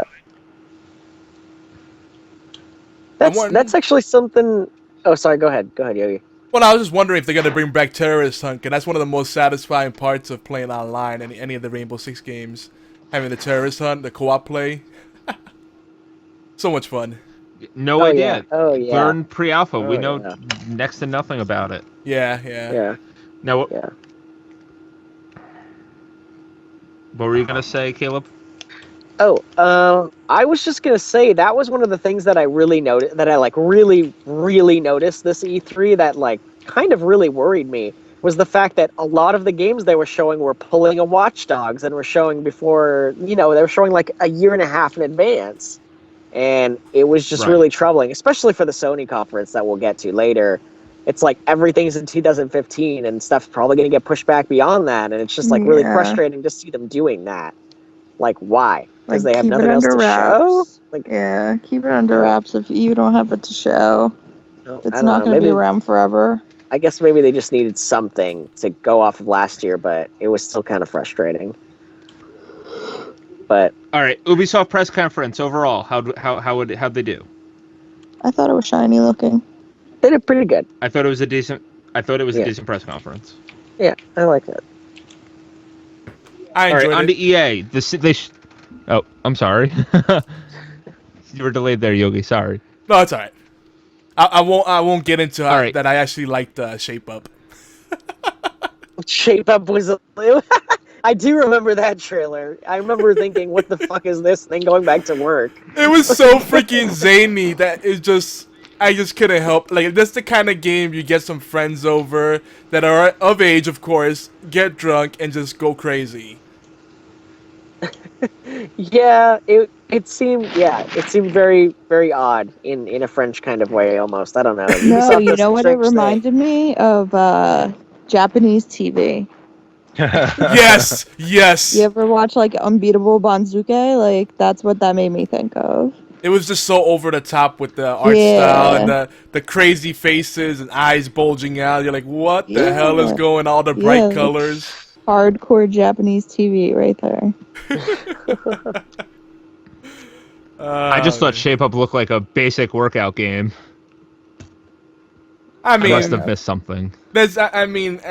how much can you really innovate on that concept? But I think it's a Yeah. fun party game. Do push-ups. They keep Do I mean, they push-ups. Now keep do trying. calisthenics. It's like, They keep trying to make Okay. working out fun, more fun than it is. No? Yeah. Gotta cut down that obesity. I like my tummy. All right, EA press conference. Sims 4. Your Sims can now die of laughter. That's cool. I guess. I guess. I guess they're Roger. I guess they're Roger Rabbit characters.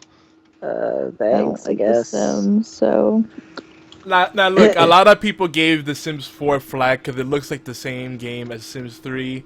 But one of the coolest things is that you could have your friends join you asynchronously, and it looks a lot more immersive. They actually improved the AI, so you actually have deeper interaction. It's not just like there's actually interactions, like and your characters evolve.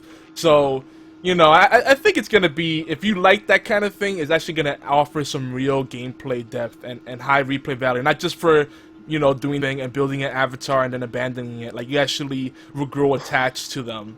Like, there's actually purpose to the game now. So I don't know. I'm actually very curious. I might get back into The Sims because from what they said and what I actually saw, everything lined up. They weren't just saying it was gonna be a deep experience. Like, it actually looked like it. The fact that there's actually personality traits and you could choose them, and then they impact the dynamic elements of your character and how they operate within certain parameters. You know, but it's still like enough randomized stuff where every time you play, it's a fresh experience. I mean, you know, they had the grumpy old lady that basically just trolled everyone and picked fights for no reason. I mean, that was great. I don't know, I liked it. My thing with the personality traits is they had that in The Sims 3. But they barely did anything with it, though. No, they had dynamic personality traits in The Sims 3. I thought you didn't get to pick them though. I don't know. I didn't play because I never have a decent PC. You got to pick like you got to pick like 3 or 4 of them, and then like you'd get the grumpy old lady that wanted to come over and like yell at you all the time, and you'd get like the hothead jerky jock guy that would come over and be like, "Look at me, I'm so smooth." And I saw The Sims 4 and I was like, okay, so it's The Sims 3 again. But did it let you have your friends? Were your friends able to join your towns, your cities? Yeah, you and could everything? add the people, the created characters. Yeah, you can share them with your Yes. friends. And I don't know. People who are Yeah, you into could- The Sims, I'm sure were really hype. It's not my jam. Except that it's EA, and like SimCity, it's going to be always online. So make sure you have a good internet connection before you buy the Oh, Sims. is it always that? wait. Didn't they do a 180 on that? Like, didn't they pull a Microsoft and say, you know what, we messed up, no more of that? I thought they finally. Yeah, I thought so too. Yeah. Yes, 'Cause- they did. 8 months after the game was released. Yeah. Yeah, God, that kinda was. too little, too late at that point. We're not ready for always on or digital only distribution for several years. Yeah, there's still people that have crappy internet. There's places where people can't get internet, but they still play games. Yeah, true story. But they left it in Diablo, so that's cool. But that's Blizzard. That's. That's EA Blizzard. It's true. Blizzard and EA, same company. No, I thought Blizzard was. Wait, they're immediately Blizzard's after. They're Activision. immediately under Activision. Oh, it's Activision. It's Activision. That's what it is. not Activision EA, Blizzard, sorry. yeah. Though Activision is not much better, but I'll take No. them over EA. EA has no loyalty to their customers whatsoever, and I would say that during their conference they had the most douchey presenters. Maybe second to Sony. Just gonna put that out there. In all honesty, the only thing from the EA press conference that even excited me a little bit was the Mirror's Edge 2 stuff. Yeah. Did they show any Mirror's Edge 2 stuff? I didn't see Yeah. anything. Yes, did. they They did. actually. I thought I you was- looked a little bit hype about that Mass Effect thing they were starting to show too. Okay, because I was They didn't super show excited. anything. Yeah, Yeah, they started yeah. like they were talking it up, and then it was like, okay, so what are you gonna show? And it was like Yeah, nothing. they teased the hell out of it, and it was just a big cock tease. It is. They were like, oh, I hope you have a It's chubby terrible. now, because now we're not gonna do anything about it. That's what everybody wanted. Everybody's like, okay, Mass Effect now? Yes, yes. Huh? No, okay. Yeah, that was really just. It's like, if like talk about companies showing things when they have nothing. Like Nobody Pull- got their Mass Effect blowjob. talk about pulling a Watch Dogs more than Watch Dogs. Like, by the way, this is coming in 3 years. Get excited. Yeah. Like, who cares? Like, just show us when you're ready. Don't just talk Yeah. about it. Yeah, and they because of that they had their usual fallback to sports games, and you know sports games are great, but they've only changed so much. Okay, so they finally, after several years, improved the defense of in Madden. So defense is actually fun to play. Kudos, you're a decade late. Thank you. You know what though? They come out with the sports games and all I hear is like blah blah blah physics, blah blah blah blah blah. Yeah, because they yeah, always NHL, say the same thing. Every NHL now, every player on the ice and the puck has physics on it now. What have you been doing for the past 15 fucking years then? I thought you guys were super hyped for NHL. No, not the characters Jake. on the next gen NHL 15.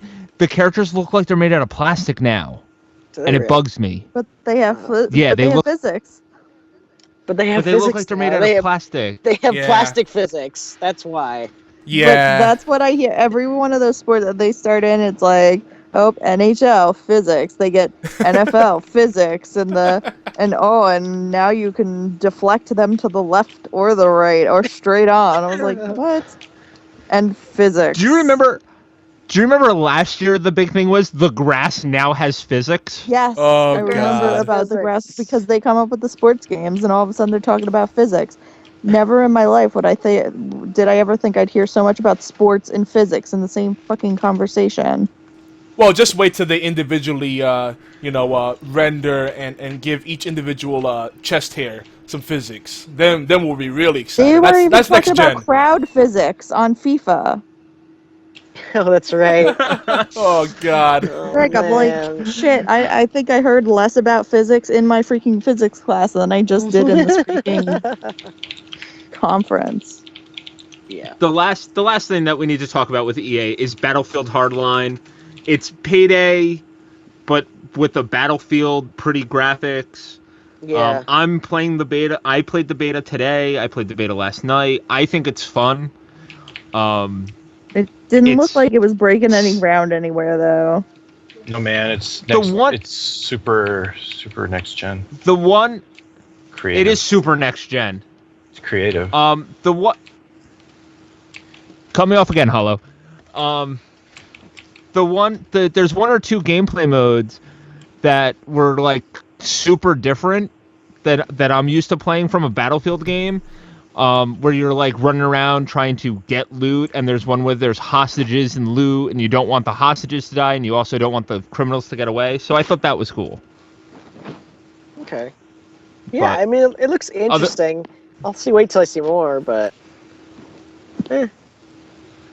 Other than that, like the team deathmatch is just Battlefield 4 reskinned. Battlefield, 4 reskinned. Overall, I had the worst press conference. Shit was so boring with all those sports Yeah. games. Oh my goodness. I'll need to go back and check the Mirror's Edge stuff because I was reading a follow up because I only saw like the first half of it, and they were like, yeah, and they showed some screenshots and gave some info from Mirror's Edge, and I was like, I don't want that. I want a trailer. So I just Yeah, trailer. Did we get a trailer like? We got a trailer a few months ago that was like Mirror's Edge 2. It's finally coming, and we were like, yeah. And then I was waiting for E3 because I was hoping they'd finally like give us a release date or something. No, they said the it's game's still still- really early. Yeah, it's not even close to being ready. All right, guys, we're on to Sony. We're on to Sony. We got two more. We got Sony and then Nintendo, and then we're done. Okay, can I just throw a thought out about Sony? Sony, what? Was homie with all the numbers playing freaking Rock Band on Connect? What? Their CEO The- kept moving his freaking the- hands like he was playing drums. He did the politician hands. That's what he was doing. Yeah. He was doing pointing them with with his the politician. thumbs. Yeah. Which is a good way All to right, keep guys. people interested in conversation. Just saying. No, No, I was he just looked distracted by ridiculous his up hands. there. I was distracted by the hands. I couldn't watch him. He looked greasy and like a politician, and like very untrustworthy.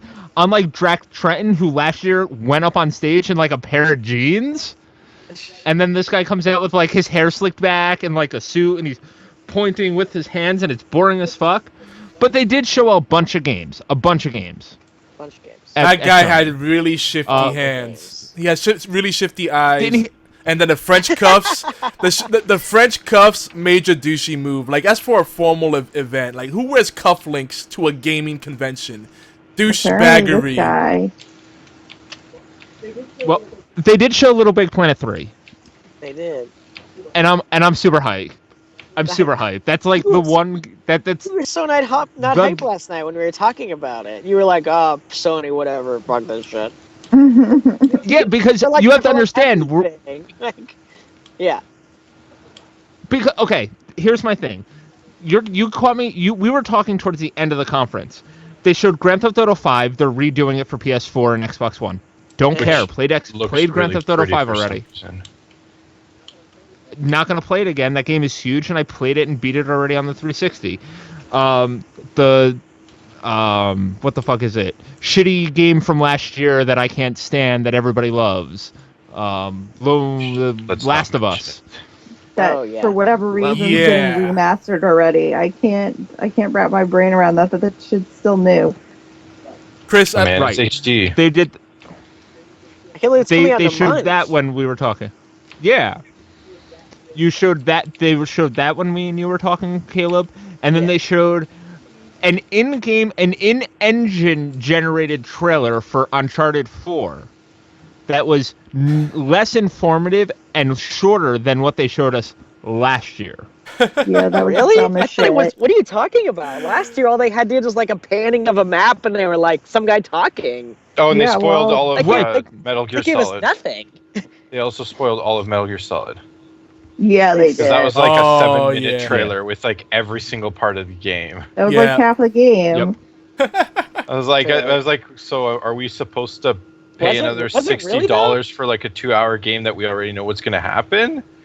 Is Wait, this, like- wait. I don't know. I'm confused. How is that spoiling the whole game? It was like Like- 6 minutes with they showed everything, all the characters. But it was a showed bunch everything. of random imagery. Like you know nothing about the plot. We don't know anything about what's happening at all. For some reason, the Right, but guy the- who wanted to kill Snake is now on Snake's side, which we have no reason to understand yet. There's new characters we haven't seen yet that aren't given a name. They There was showed a us lot Liquid of it. Snake. They showed us Did Liquid Snake. That's You'll all I know the cared name about. before Was the that name of the him characters with before the they red come out. paint? I don't know. My thing with that is based on the length of the last game. They showed half the game. No, okay. Oh, Phantom Pain is an actual Metal Gear Solid game. It is the Not official like Metal the Gear Solid last one. 5. Ground Zeroes is a prequel to the Phantom Pain. It's the lead up, it's the All prologue. right. Well, that prequel should have been way cheaper because yes. Yes, agree that with was you totally. short. But don't. We're not denying that, but this game is supposed to be like, if what they're saying is truthful, like 100 times big. And that's why they released the Phantom. That's why they released Ground Zero, because it's so big, it's taking forever to actually like put together. Is the thing. So this game is like, yeah. I don't know. I was really excited. I don't know. I feel like they showed too much. But they didn't actually say anything that was happening. It was just They don't need to images. say anything. It's like when you go watch a movie and they show all the good parts in the fucking trailer, and then you watch the Yep. movie, you're like, Yep. all right. When you show a guy walking through a battlefield covered in blood, that doesn't really tell you very much about the plot or anything. Metal Gear Solid has really complicated plots. You cannot give like any of that just through images. But they showed See, they showed Solid Snake. He popped a tear. He was crying. He was vulnerable. That tells you enough. They didn't show Solid Snake. They didn't show Solid Snake. I'm kidding. I'm trolling. Come on.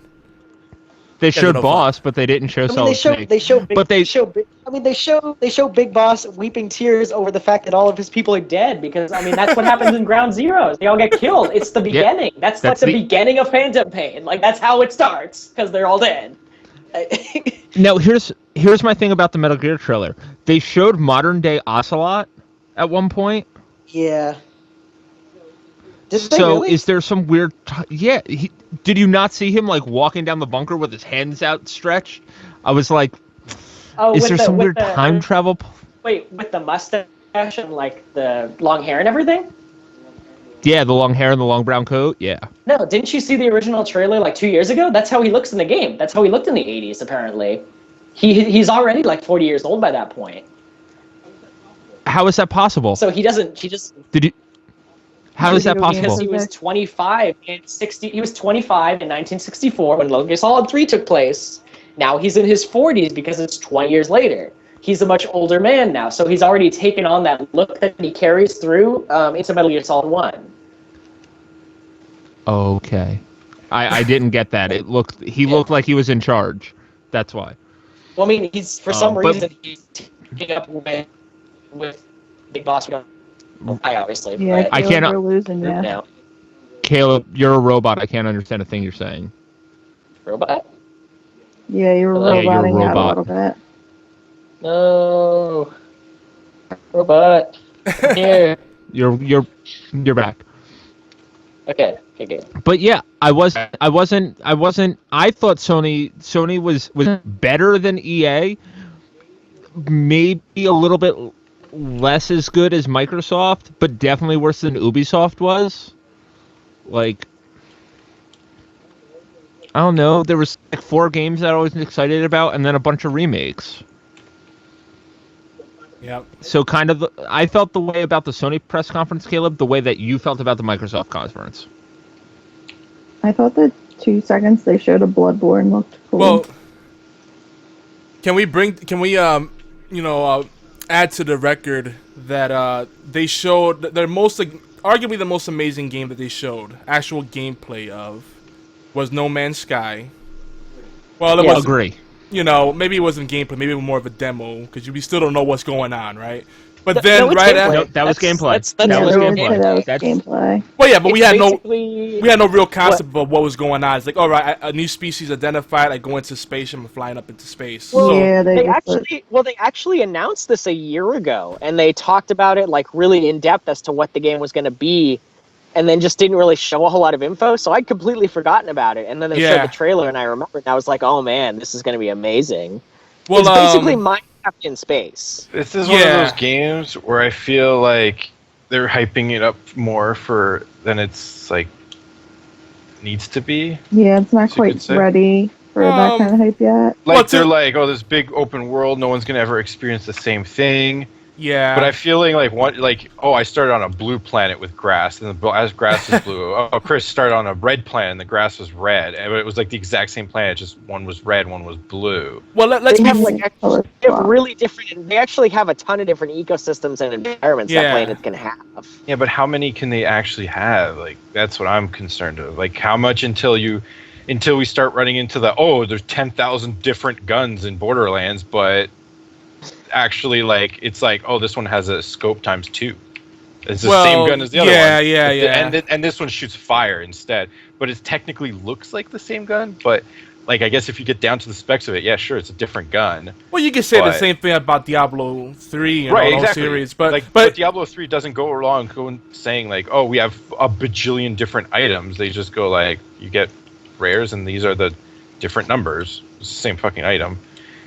I don't know. Like, Yeah. that's when I saw that. That's my first question was like, can they really pull off like all these environments, unique environments? Every environment has to be completely unique. I don't well, think they can here's pull the that thing. Here's the thing. It's a As- small as- indie Minecraft studio. does. Minecraft does it. And Yeah. Minecraft is like little blocks. well, okay. Right, Here's the but thing. Minecraft This does is it. like really nice HD textures. It's They- kind of just cell shading, actually. Is it Yeah, cel-shaded? It yeah. looks It was kind kind of of cell HD. shaded. Even though like it's still was like crisp. higher. yeah, it's Minecraft, higher. you're still running into the same type of biomes. Sure, every map is different, but you're still running in the same biomes. Well, okay, so here's the thing. Like, you guys know I'm not a big Sony fan as far as the consoles go, but Yeah. this is going to be a timed exclusive. I'm excited about it. I'm waiting for it to come out on PC. But what's interesting, I think this is just a, to be fair, it's just a 4-man team that's working on this, I believe. Yeah, it's a small team, and they're like, we're gonna make Excuse this me. giant. Like, it just sounds too big, Too ambitious, you think? too ambitious, too big for what it's actually gonna be. I feel like people are gonna get hyped up for something that's not quite I gonna be think what they're expecting. I think you should see the game when it comes out, because I feel like you're making a lot of assumptions right now based on what you've seen and based on what we know about gaming. But this is like a very different kind of game they're making, and they're making it in a very different kind of way. It's for Um, people. Yeah, I read an interview with them in Polygon like a year ago when they first announced this game, and they talked about all that they were going into making it, and like when you it was the article itself was specifically about games that are procedurally generated, and apparently you can do way more work with something that procedurally generates than you can with anything else. Yeah. Like as opposed to like BioWare's games where like everything is really finely crafted and specifically set apart for that particular area you're in, as opposed to just like actually designing a couple ecosystems like the details of and then just letting the engine run itself to just like create like crazy. Yeah.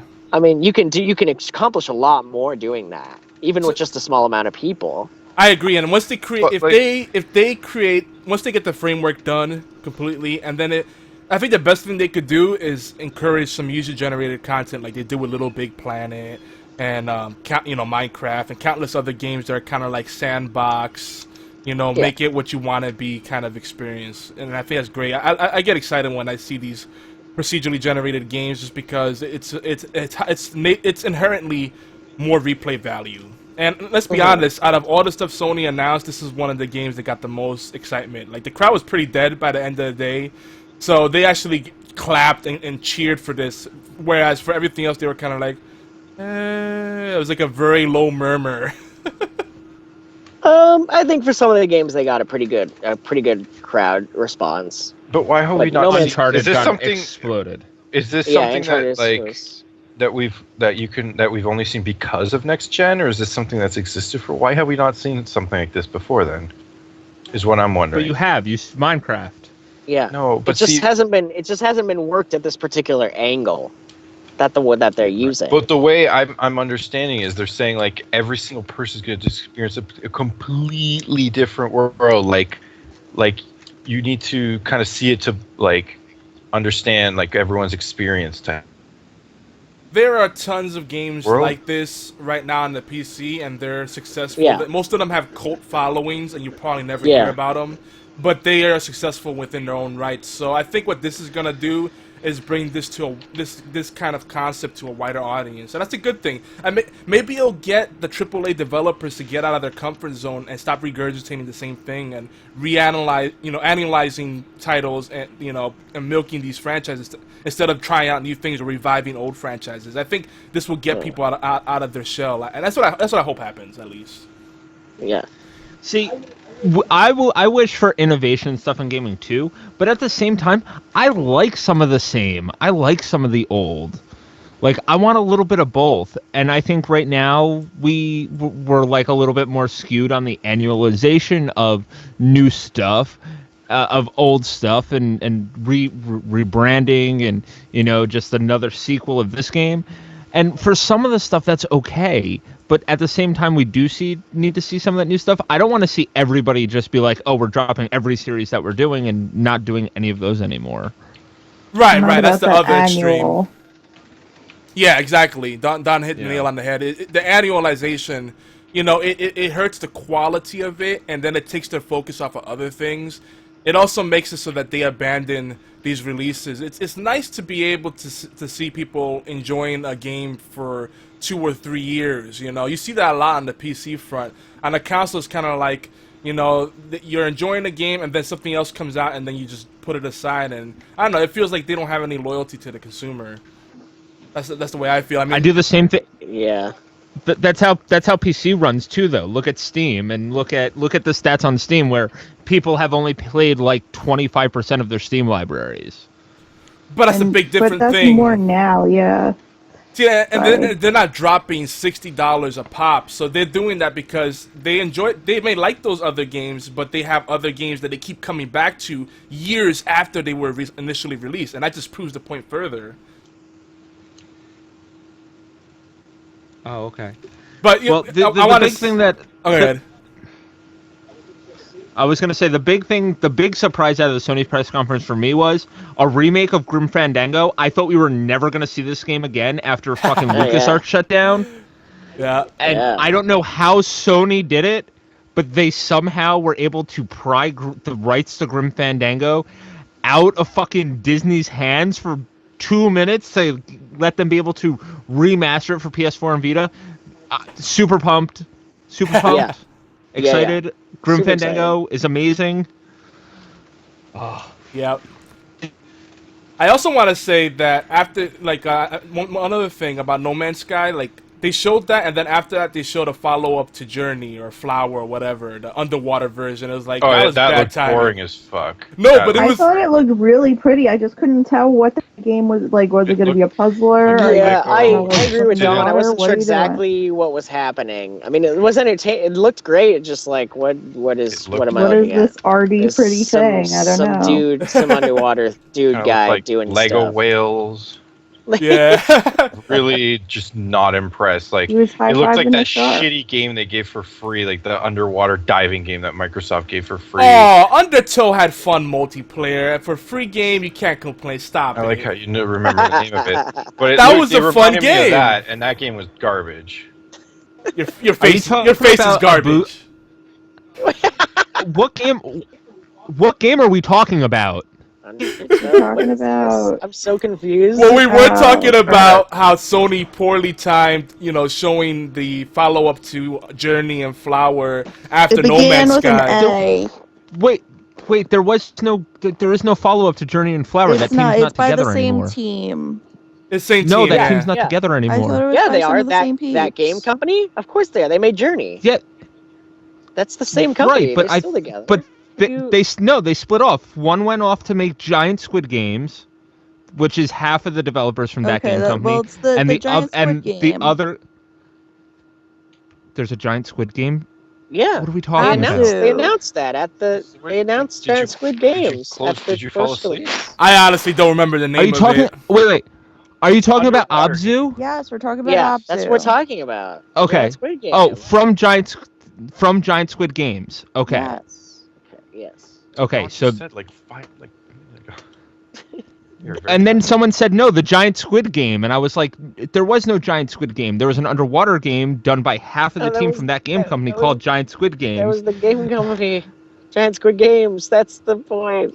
Oh, the humanity. Anyways, that game, honestly, not impressed. Like that game did not really. I wasn't really all that impressed by Journey to begin with. So What was Yeah. the one I don't game? know, it's What kinda was the one less- game entwined with the colors and the? Oh, yeah. It's just like so random. Like I thought that looked I cool. guess that's. Cool. I But guess it looks kind of. It's a twin stick shooter.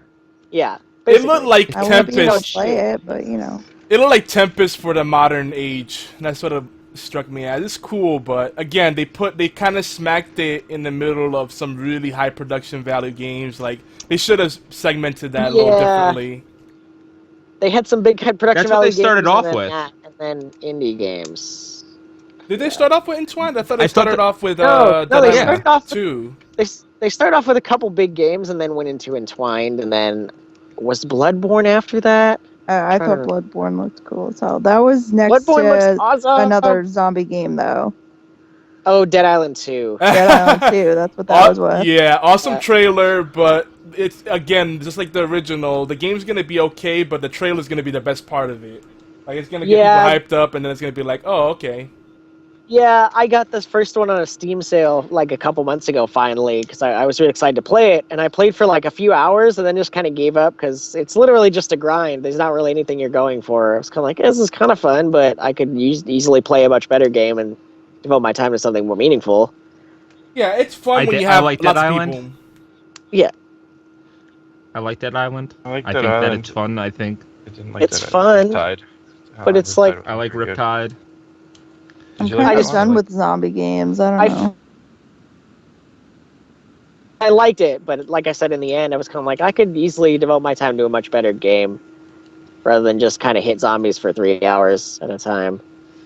Well, you gotta play that game with a full server of people because the game gets much harder. And when you have like one asshole that pulls aggro and then brings a zombie train towards you, and you're just I was hanging about out, to say, brings that shit home for you. Presents. it's like Leroy Jenkins all over again.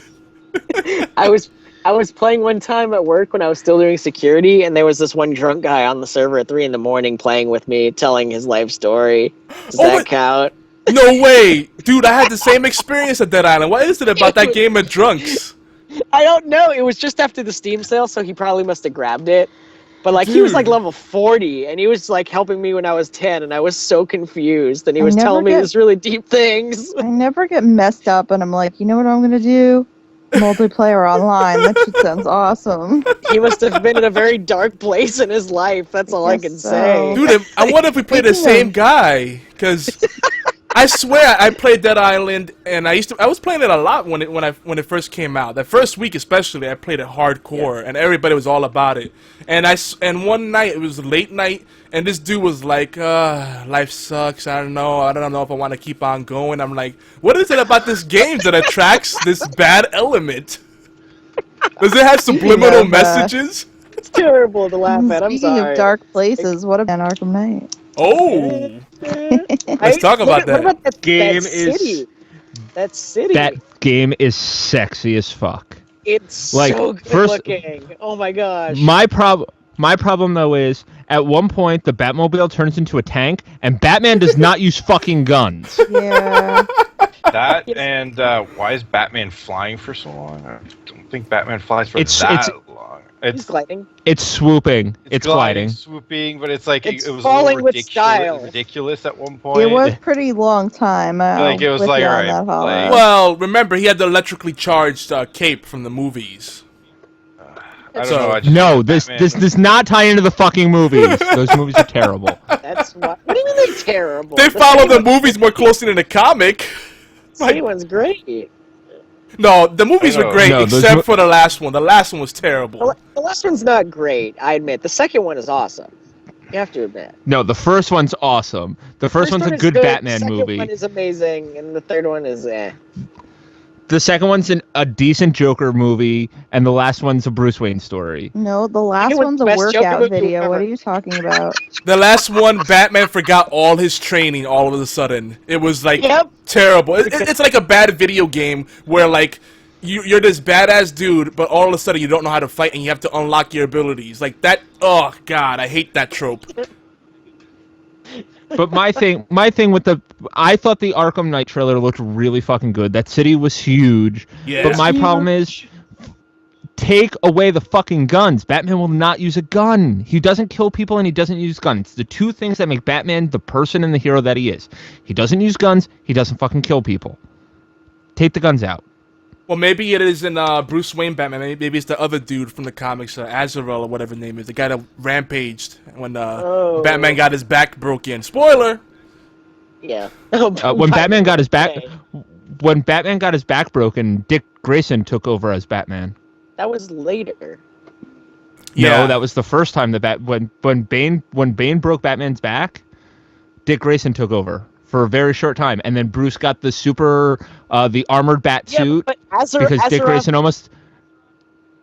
Yeah, but Azeroth started trying to do the Batman thing without the bat suit, obviously. But right, Right. and then he had to get Yes, taken without the down bat by suit. But if you don't have the suit, you're not Batman. You're just Exactly. some other vigilante. Wow. You're just some Vigil- some stupid asshole. Right. But Scarecrow at the end of that video, what yeah. a fucking horror show. Yeah. That was It was creepy legitimately legit. scary. Yeah, definitely. That was a real scarecrow. That was probably the best scarecrow I've ever seen. Period. Yeah. Oh, Agreed. yeah. Oh, I Holy didn't know crap. how I felt about him as the villain, but after seeing that, I'm pretty excited. Yeah, definitely. That I don't- that I don't think- monologue was great. I don't think he's the villain, though. I think that the reason that they had the Scarecrow in there was to show you that the PS4 is getting exclusive Scarecrow levels. No, he's I the think villain. that's why he was there with the Who monologues. cares? He's there. For a He's limited cute time. looking. Holy crap. They talked about this like a few months ago when they first announced it. He is the official villain. It takes place during Halloween. Oh.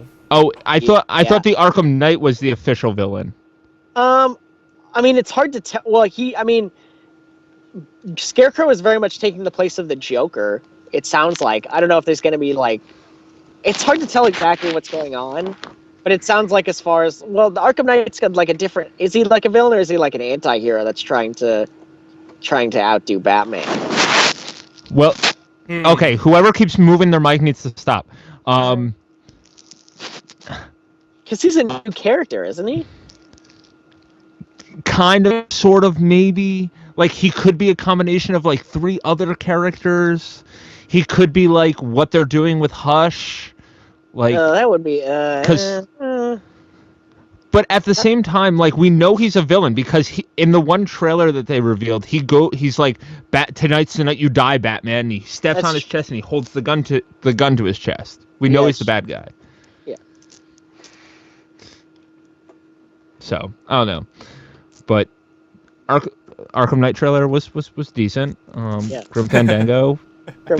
They showed off Project Morpheus. Did they? I must fall asleep. Yeah, it was playable. It was playable at the fucking at E3. It's playable. Yeah, they had 2 I new don't think they demos did that or much with whatever. it. Yeah, they just said like, "Hey guys, you can play it today on the show floor." Yeah, it wasn't like a tech my demo thing- or anything. All right. Microphone stops it. If you move again, I'm gonna smack whoever it is. I will find you. I have a certain I will kill you. special set of skills. I will find you, and I will kill you. So someone is cracking All right. open a bag of pork rind. That's what it sounded like to me. Yeah. And you better share it. That's all Can I'm we- saying. Or they're masturbating. Oh, you caught me. No. You caught me. Well, you did mention Batman Arkham No. Knight, so All right, I'm done. so Ow! I want to say Whoa. while Chris goes on a rampage, I want to mention. Do you guys feel? I don't know. Everybody like took a total shit on Kinect, but this VR thing is just as big of a gimmick, if not more. Like Yeah. I'm not excited about it. I'm not that excited, but I think there's potential for it to be literally the future of gaming. I mean, It I will think be, that's but I don't think now's the eventually where time. they're going to be going. I mean, maybe not. We'll see. I don't know much about how well the technology has progressed, but they're definitely getting somewhere. I mean, the Oculus Rift sounds pretty amazing so far. It's okay. It's okay. I think that's. All right, seriously, whoever's eating your mic, you need to stop. I'm not eating the mic. I'm not doing anything. Somebody's Wow. moving and rubbing. I'm gonna look at Skype, and the moment it lights up when they hear the rubby, I'm gonna call you out. 'Cause no one's gonna do it now. I'm gonna Yeah, put yeah, this exactly. to fall just because I'm done with getting yelled at about my microphone. Aww. what else? I wasn't yelling at you. I don't know who it is. No, you are yelling at me. That's why you came in and smacked my foot. Well, he just has a foot fetish, so that's why he did that. Yeah, just need an excuse. exactly. Yeah. So, what else for the Sony press conference? Can we talk about Bloodborne? Is that one of the 4 zombie games that they showed? Yeah. It's It not was- really a zombie game, though. I mean, No, But it was. They showed- like, no, it no, was they more showed- because if monstery you zombie looking. Okay, if you play Dark Souls and Demon Souls, you could argue that those are zombie games too, but they're not. It's like a totally, True. it's a different kind of thing. I mean, it's hard to explain except just like seeing it, but Bloodborne's not Dark Souls or Demon Souls because there's guns. it's made by the guy who made them. It's Hidetaka Miyazaki. Yeah. Right, but it's part of his not team- Dark Souls and Demon Souls. No, but it's basically the spiritual successor. I mean, part of his team went off to make Dark Souls 2 without his guidance, and he went off to make his own project. But it's probably going to be a class-based RPG, and it's probably going to be really dark and dirty like the Souls games. It's just kind of in a different direction. But I mean, there's way more than just zombies in there. There's all kinds of crazy creatures that you can see from the trailer. It's a shooter. No, have you seen the leaked gameplay footage? It Yeah, they plays were like shooting Dark Souls. shit. No, it plays like Dark Souls, except instead of arrows, you can now have a gun. That's all it is. Like, it's the same kind of thing. There's even like soul gates for bosses. Yeah, but is it like a limited use gun like in Assassin's Creed, where it's a I mean- secondary thing? I mean, I really don't know, but like the guy is an incredible game developer. I don't think we should just like shit on him when we see this just because like, oh, it's a zombie game. I mean, you could say, like I said, you could say the same thing about the Souls games. You fight zombie But like okay, creatures. you have to understand though. I think Bloodborne was the last game. No, Dead Island was the last zombie game they showed. But they showed The Order 1886, which is a zombie monster game. They showed Stay Alive or Don't Die, Let It Die, which is a zombie monster game. That is not a zombie They monster showed- game. I'm pretty sure that's just a hyper-violent game. It showed real people just killing each other. That wasn't zombies. Oh, is that what that was? That the live action That's- footage? Ugh. Yeah, that was what's it named? Suda51's new game. Yeah. Which I don't know. I don't know what to think about. I don't know what I think about Suda51 to be honest. But Pseudo 51 it's is not he's hit or miss because you either He's hit love or Killer 7 or you hate it, and then everything else after that's kind of like really stylized, but half the time you're like, Yeah. what the fuck? Shadows was awesome. Shadows, I've heard is really good. Well, I've heard mixed things about it. I really want to try it at some point. I really liked Shadows of the Damned, but then like Lollipop that was good. Chainsaw, and I'm like, what? Sometimes he gets way too far up his own ass, trying to be like just as cool and as stylish as possible, and then he produces like Killer is Dead, which literally doesn't make any sense, and it's just violence for the sake of violence and for the sake of coolness. Well, even I though like Killer is Dead. even though he's a narcissistic bastard for the way he's portrayed, you can't get mad at him because the people keep throwing money at him to produce these games. So That's true. Well, and that's the funny thing is the games don't actually sell, but people keep giving him money to do it. these I don't games understand sell. why. yeah, Like, Who Slash knows? games have not done very well at all, even in Japan. there are some Even No More hipsters. Hero. There's some hipsters out there that have a lot of money. They have really deep pockets. They're like, we love you. You have a name that has a number in it. That's awesome. Here you go. Take my money. Yeah, I think it's just because he has a very distinct style. People are willing to see him make more, but I need to I play think- Shadows still. Did he make Mad World as I well? think it's because he. Yes. No. Did he? No, he didn't. No, That no, was Platinum Games. It was Platinum Games. that was platinum. That was platinum. I kind of had My a thing sinister is, to I it, think the though. reason. I think Suda has a cult following, kind of like you get like people that really like Tarantino, and Tarantino makes more movies, even if half of them are terrible. And Tarantino makes Suda some really he good continues, films, though. I mean, Tarantino. but he also made the Kill Bill series, which is shit. Kill Bill series is great. so- What are you talking about? Uh-oh. Yeah, don't start that war Uh, here. Come on. Kill Bill series, Uma- it has no substance. Uma It's a Thurman- fun romp.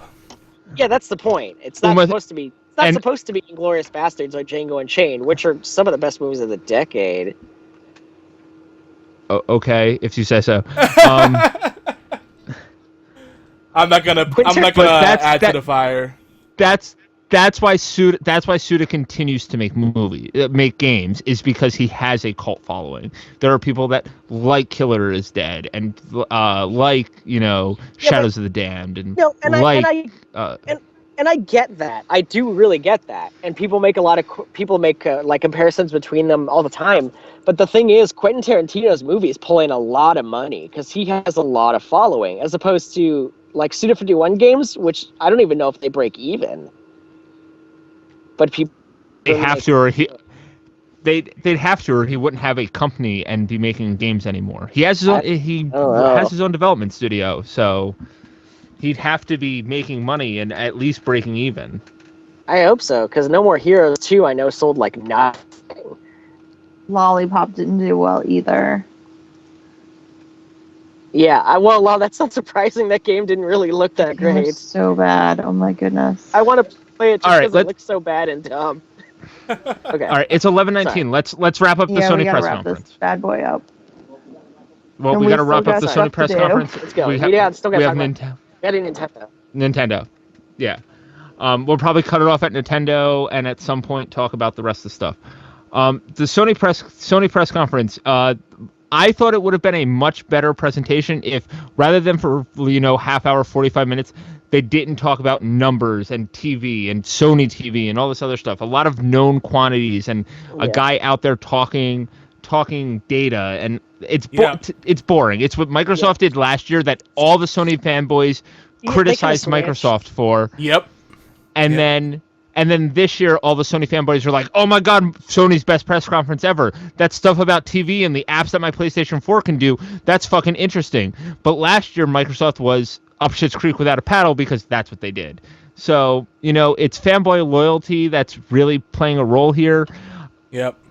In all honesty, I'm a PlayStation 4 loyalist now, but I wanted to see more from Sony. I really did. I mean, I'm gonna play the devil's advocate here, just for the sake of it. I think that the reason why Xbox didn't do so good last year was because they started talking about all these things besides games, which we agree on. But this year, Sony has a decent solid backing on games. They had a decent solid backing on games because of what they revealed last year. So they can afford to do this kind of thing, and at some point they should, because they want to expand their empire into things beyond games, using the PlayStation to get people connected with that. And I think they have more of a reason to talk about those things than Xbox did last year, when they were just like, oh, the Xbox One, it does everything, and people were like, we don't care, we just want to play games. Sony has a that's what I'm saying. Sony has more of a basis for doing that. I'm not saying it was necessarily a good idea, but I think there's more leverage that they have now to do that. Maybe it just should have been stepped into differently, just because they had this really great momentum, like, here's some games and you're all hype and games, and then it was like, let's stop that train and get off and transition into some really boring shit. Well, and then they tried to throw a little more games at the end, and then you were kind of half asleep and you were like, wait, what are we doing? They transitioned in directly from Little Big Planet 3 and the momentum that they were riding off of that into that shit. Yep. And let's not forget, they took some serious pot shots at Microsoft, and then they did the same thing that Microsoft did last E3. So it's kind of a slap in the face to Sony and Microsoft fans alike, to be honest, because they really try to play up the camera, but at the same on the same token, the fanboys and Sony themselves laughing at Kinect. Okay, they played that up. Then they played up Project Morpheus. You know, they barely showed gameplay footage. You know, let's be honest. And again, across the board, and we're gonna get into Nintendo, but across the board, no one really showed exclusive things. You know, they're all timed exclusive, and I think exclusive titles are gonna be disappearing as far as the gaming consoles go. It's gonna be something that's gonna be very far and few, in between. But few and far in between, I mean. But anyway, I think they had too many. They had too many suits. I know, Caleb, wordsmith, please. My bad. But they had too many suits. They had too many suits talking, and like you said, Chris, talking about the numbers and stuff. They only had what? They only had the one suit guy come out and talk. Yeah, it was their CEO. No, they had a couple other suits come out on the stage, didn't they? Like he introduced a couple of people, didn't he? Yeah, there were a couple different guys with suits doing something. Yeah, but maybe I fell asleep while he was talking about numbers, and he brought his friends out. I don't know. This was the dude that talked with his hands a lot, right? Yeah. I don't remember him bringing any other suit guys out. Well, I mean, it's just... And then he just seems so inauthentic. He's like... Marketing manager, there's the British guy. Well, did you catch, like he said, I think he said his favorite game of all time was Super Metroid. Like, he was trying so hard to prove that he's a real gamer. Like, I'm a gamer too, guys. Yeah, look at me with my, you are, sweetheart. I'm sure you are. Guys, I'd love to sit here and bitch about Sony suits for the rest of the night, but we really have to move on to Nintendo. Okay, let's go on to Nintendo because I just want to make one one last comment. As the evident Sony fanboy in this gaming dev team, I admit they definitely had some issues with like timing and what they were talking about and the suits and everything. That was kind of fine to me, just because I actually really liked the games they were showing, and I was really excited to see all of them. I was way more bummed about the fact that everything was coming out next year, and I was wondering what the point was. Yeah. Or if it's just to fill time. Was really far away. Everything looked really great, and then it was like 2015 for everything, and I was like, oh, that's awesome. Great. Right. I'm gonna play nothing. Yeah, exactly. You're going to play Destiny. What are you talking about? We're probably literally going to be playing Destiny forever, let's be honest. Me and you. Okay. Right. Anyway. So, speaking of games that aren't coming out for a while, but everyone is hype about, what about Nintendo Zelda? Starting out with Zelda? Well, we're not starting out with Zelda. Because they didn't start out with Zelda. All right, well, you know what order they went in. I just saw videos that were online. I actually watched most of Nintendo's press conference, even though I was working and should not have been watching. I actually generally liked most of what they showed. I thought they had a pretty decent conference, especially compared to the other two. I thought that they had the best. My biggest problem was the way they started their press conference really made me mad and really made me feel disrespected as a gamer. What happened? Robot Chicken? With the Robot Chicken opening? Not the Robot Chicken opening and the stereotypical gamer as the E3 press going, "What about Mother 3?" and Reggie lights him on fire. Oh, that was not great. That's true. Yeah. I was like, that's really disrespectful because the hardcore Nintendo fans have been asking for a US release of Mother 3 for how long now? For 10 years. And then they don't even mention it for the rest of the thing. So that pissed me off a little bit. Yeah, but they did put on the best show, hands down. They did put on the best show of all of them. And they didn't even have a conference hall. They just had videos. Yeah. They also put on the shortest out of everybody. It was only 45 minutes. Yeah. That's true. Yeah. But they followed it up with how do we Let's go point by point really quick with the things that they showed. Just for consistency's sake. Mii Fighters. What are you guys' thoughts? Real quick. What was that? The Mii Fighters. Super Smash Brothers. Mii Fighters.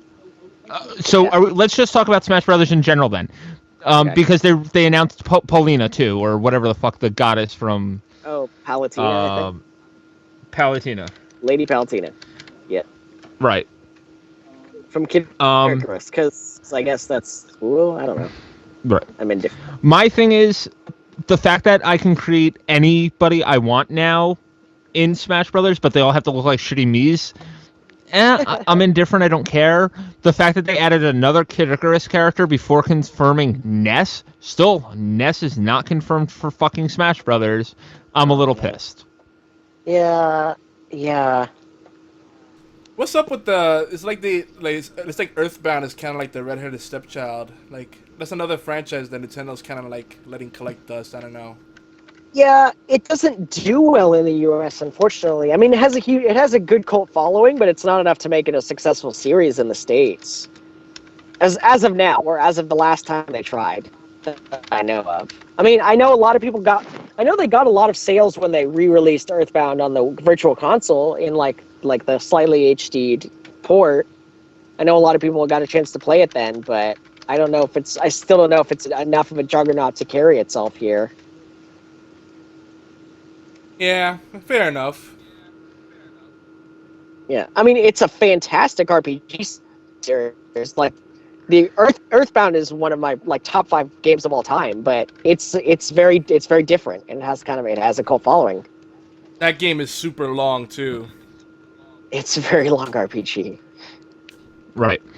But that's how I feel about Smash Brothers, Caleb. In all honesty, what's your take on it? I liked the concept of the Mii's because I thought it was a nice touch. There's never really been a major fighting game series that's done anything like that. It's not to a very extreme level, obviously. Like, you have like a weird Mii-shaped character and you have these templates to choose from, and that's it. But it's still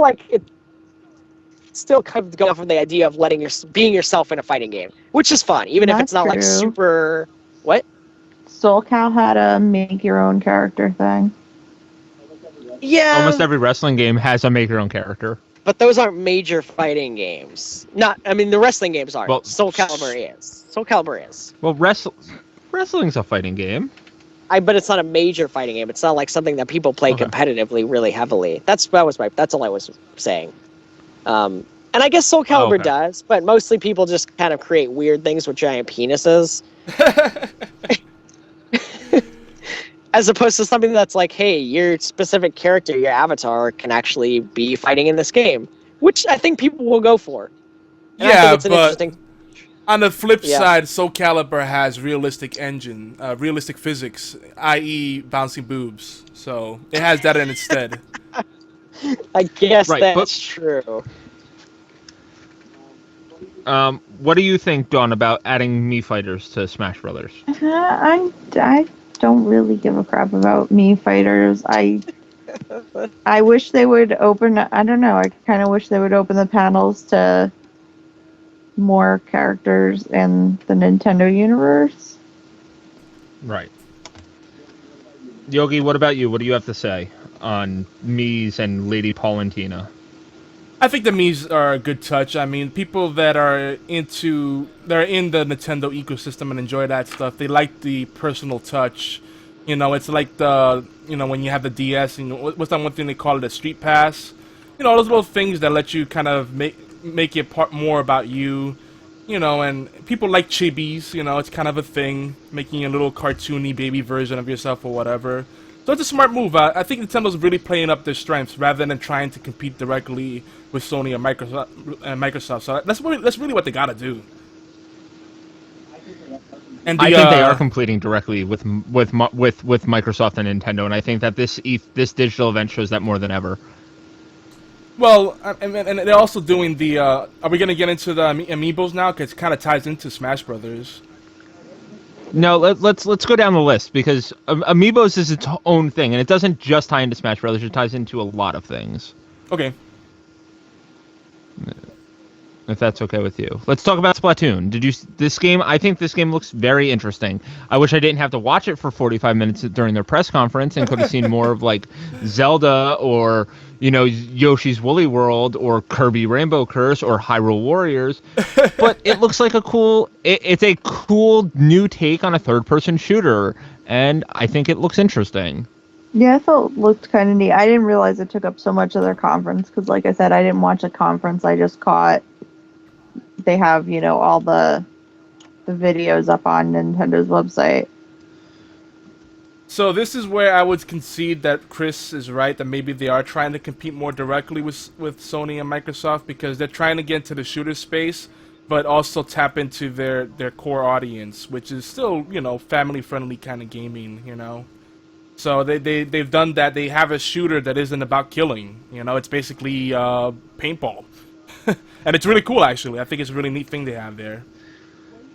The way you win that game isn't by killing your opponents. That's not win. The point of Splatoon is to cover the arena with as much ink of your team's color as possible. Exactly. That is the point of that game. It's shifting the focus away from killing, Yeah. So it's land control. You don't get more points for killing somebody. Like, it increases stuff, and you get a personal score when you kill people. But like, you could kill me 100 times, but if my team has more of the arena covered with our colored ink than you do, we win. Yep. And what I like about it too is that it places a heavy focus on coordinating with your team and actually saying, all right, some of us have to defend. We can't all just go all out. Yeah, you gotta not get repainted by the other guys. Yeah. It looks very fast-paced too. Because there's no voice chat support for Nintendo products, I think you're just gonna have to look down at the touchscreen and see where what the layout looks like, and that's how you're gonna be able to tell. Otherwise, Caleb, what do you think of Splatoon? It looks pretty interesting, I guess. I don't know a whole lot what to say about it, to be honest. It looks cool, and I'm interested in playing it. It's fun to see Nintendo doing the kind of things that they do. I guess I wish I had a Wii U, to be honest. I'm closer to buying one than I am an Xbox One, that's for sure. But as of right now, it's just fun to see them doing what they're doing, and it's cool to see them produce games like this. All right. We're gonna move on from Splatoon. The next game is the game that, like, I can't believe that they're actually coming out with. It's Mario Maker. Yeah. So you can finally make your own Mario levels and share it with your friends and make them hard, like stupid hard, and share them with your friends and play other people's fucking levels throughout the game. And you can keep it in the 8-bit style, or you can turn it into like the new like kind of 2D, 3D style that like the Mario Wii U was. Yeah. I think that this game looks fucking amazing. Yeah. Please tell me I'm not alone. I think the concept's neat. I think it's the hypest shit. Yeah, I'm with you guys. I think it's a really cool concept.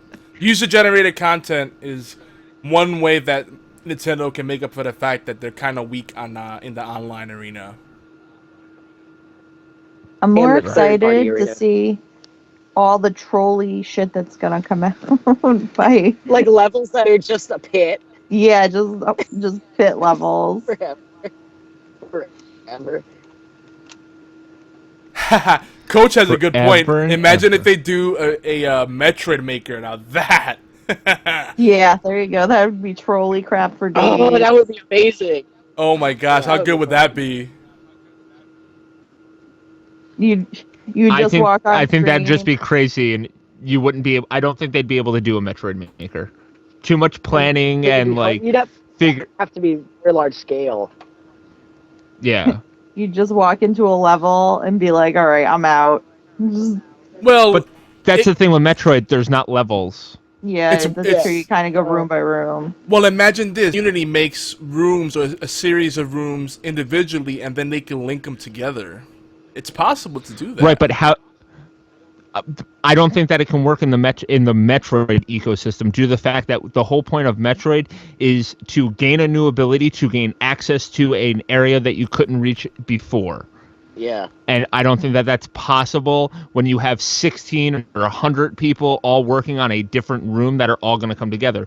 Because room 2 you might need the jump boots for, but you're not going to get the jump boots until you get to room 12. Well, So they it's could. kind of hard to it wouldn't be a Metroid game at that point.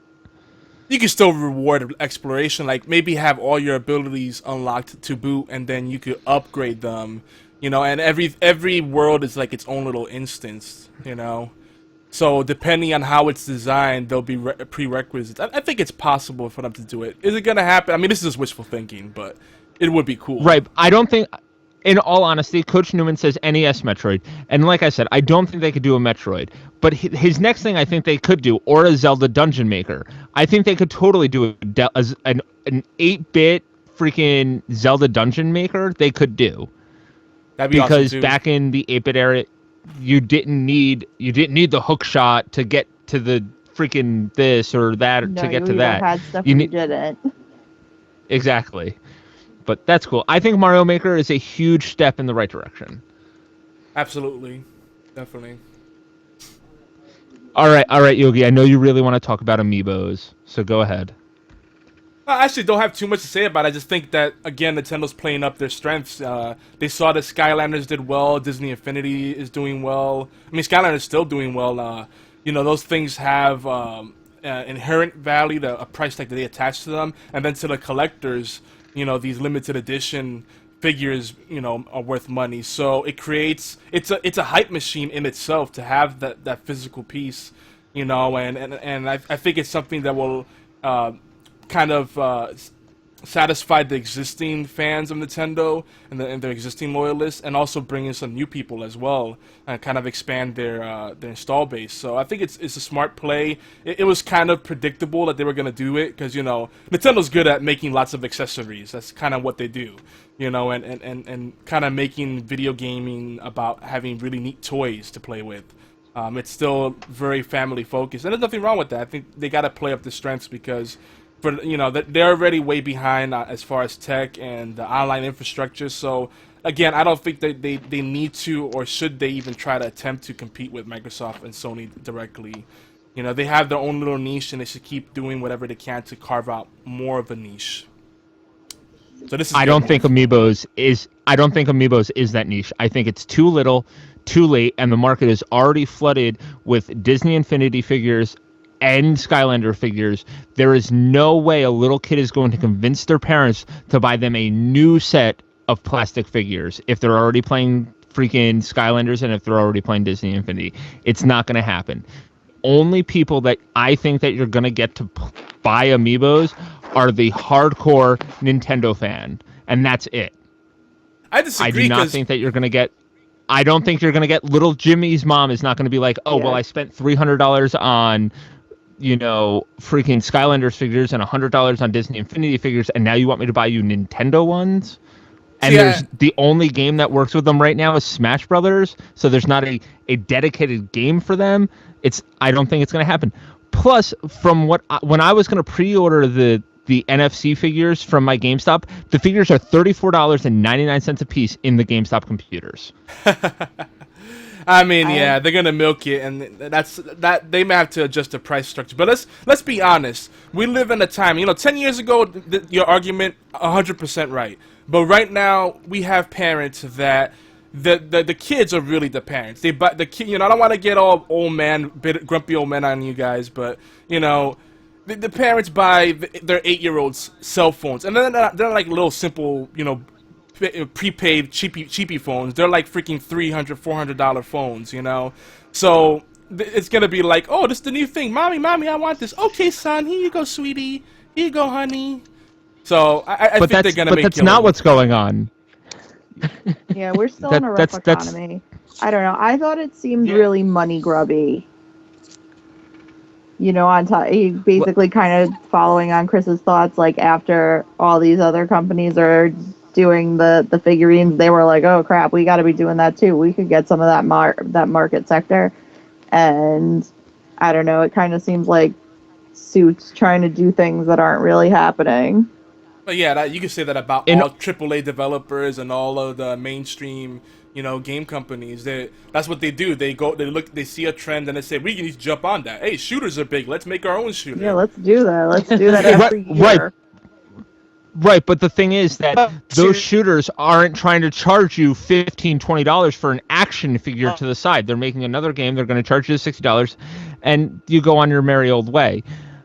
The problem with this is it's really late, and I think the only reason Nintendo is doing this is due to the fact that they turned down the fact that Skylanders could have been a Nintendo exclusive.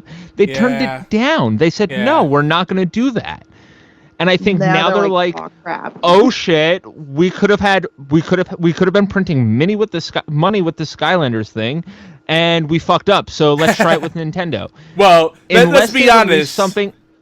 Unless they release something like Skylanders or Disney Infinity and more interesting figures, you're not gonna It's not gonna take off. There's only a handful of Nintendo characters anybody really gives a crap about. Well, let's be honest. Nintendo's entire history has been riddled with making very egotistical decisions. That PlayStation was born because they didn't want to partner up with Sony. All right, that's their whole track record. That's what Nintendo does. They're like, we're Nintendo. We don't need anybody else. We don't need that shit. That's what happens. I mean, but they still find a way to bounce back. That's what they do. I mean, if they keep messing up, they can keep messing up endlessly right now and throw money at failed projects, and they can still keep the light on for 14 years. That's how much money they have in the bank. It's ridiculous. Sony, not so much. No, definitely not. Caleb, now what were you gonna say about Amiibos? I knew that you started to talk, but you were really roboting out, so I just kept going. I don't. That must have been a while ago, because I've just been listening to you guys go on for a while about Amiibos. I don't even know anymore. I think you've said all that needed to be said at this point. All right, let's move on. Hyrule Warriors. Yeah, Hyrule Warriors. Hell yeah. He's gone.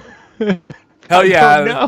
I love... We were supposed to be hype about this just now. Hollow, come back. Hello. Dynasty, I love Dynasty Warriors. I love Dynasty Warriors. I love all the Toei games. I love Samurai Warriors. All those kind of games. I think they're fun. They're not usually very deep, but this is cool. I like it a lot. Make a giant combo that knocks like 20 guys trying to attack me all at once down on Hell yeah! That sounds good to me. That's so satisfying. You just get this you have like a halberd or a spear, and you just swing it around, and all of a sudden all these guys are, this horde is attacking you. They're running away. That's great. Yeah, they're all flat on their asses. All right. Like, I am such a badass. Back to actual Hyrule Warriors, what they showed. They gave us a release date. It's coming out September 26th here in the States. It comes out I think, either July or August in Japan.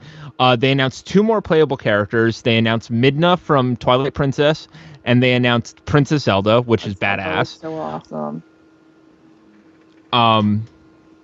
So my thing is, they said there's going to be many more playable characters, so I think that's awesome. And end of the trailer that they showed Princess Zelda opening a treasure chest and getting a hook shot. So I think that's cool to actually see that stuff. Some of the actual gameplay we saw, Zelda shooting arrows but also attacking with a sword, so possibly being able to switch weapons on the fly or different attacks.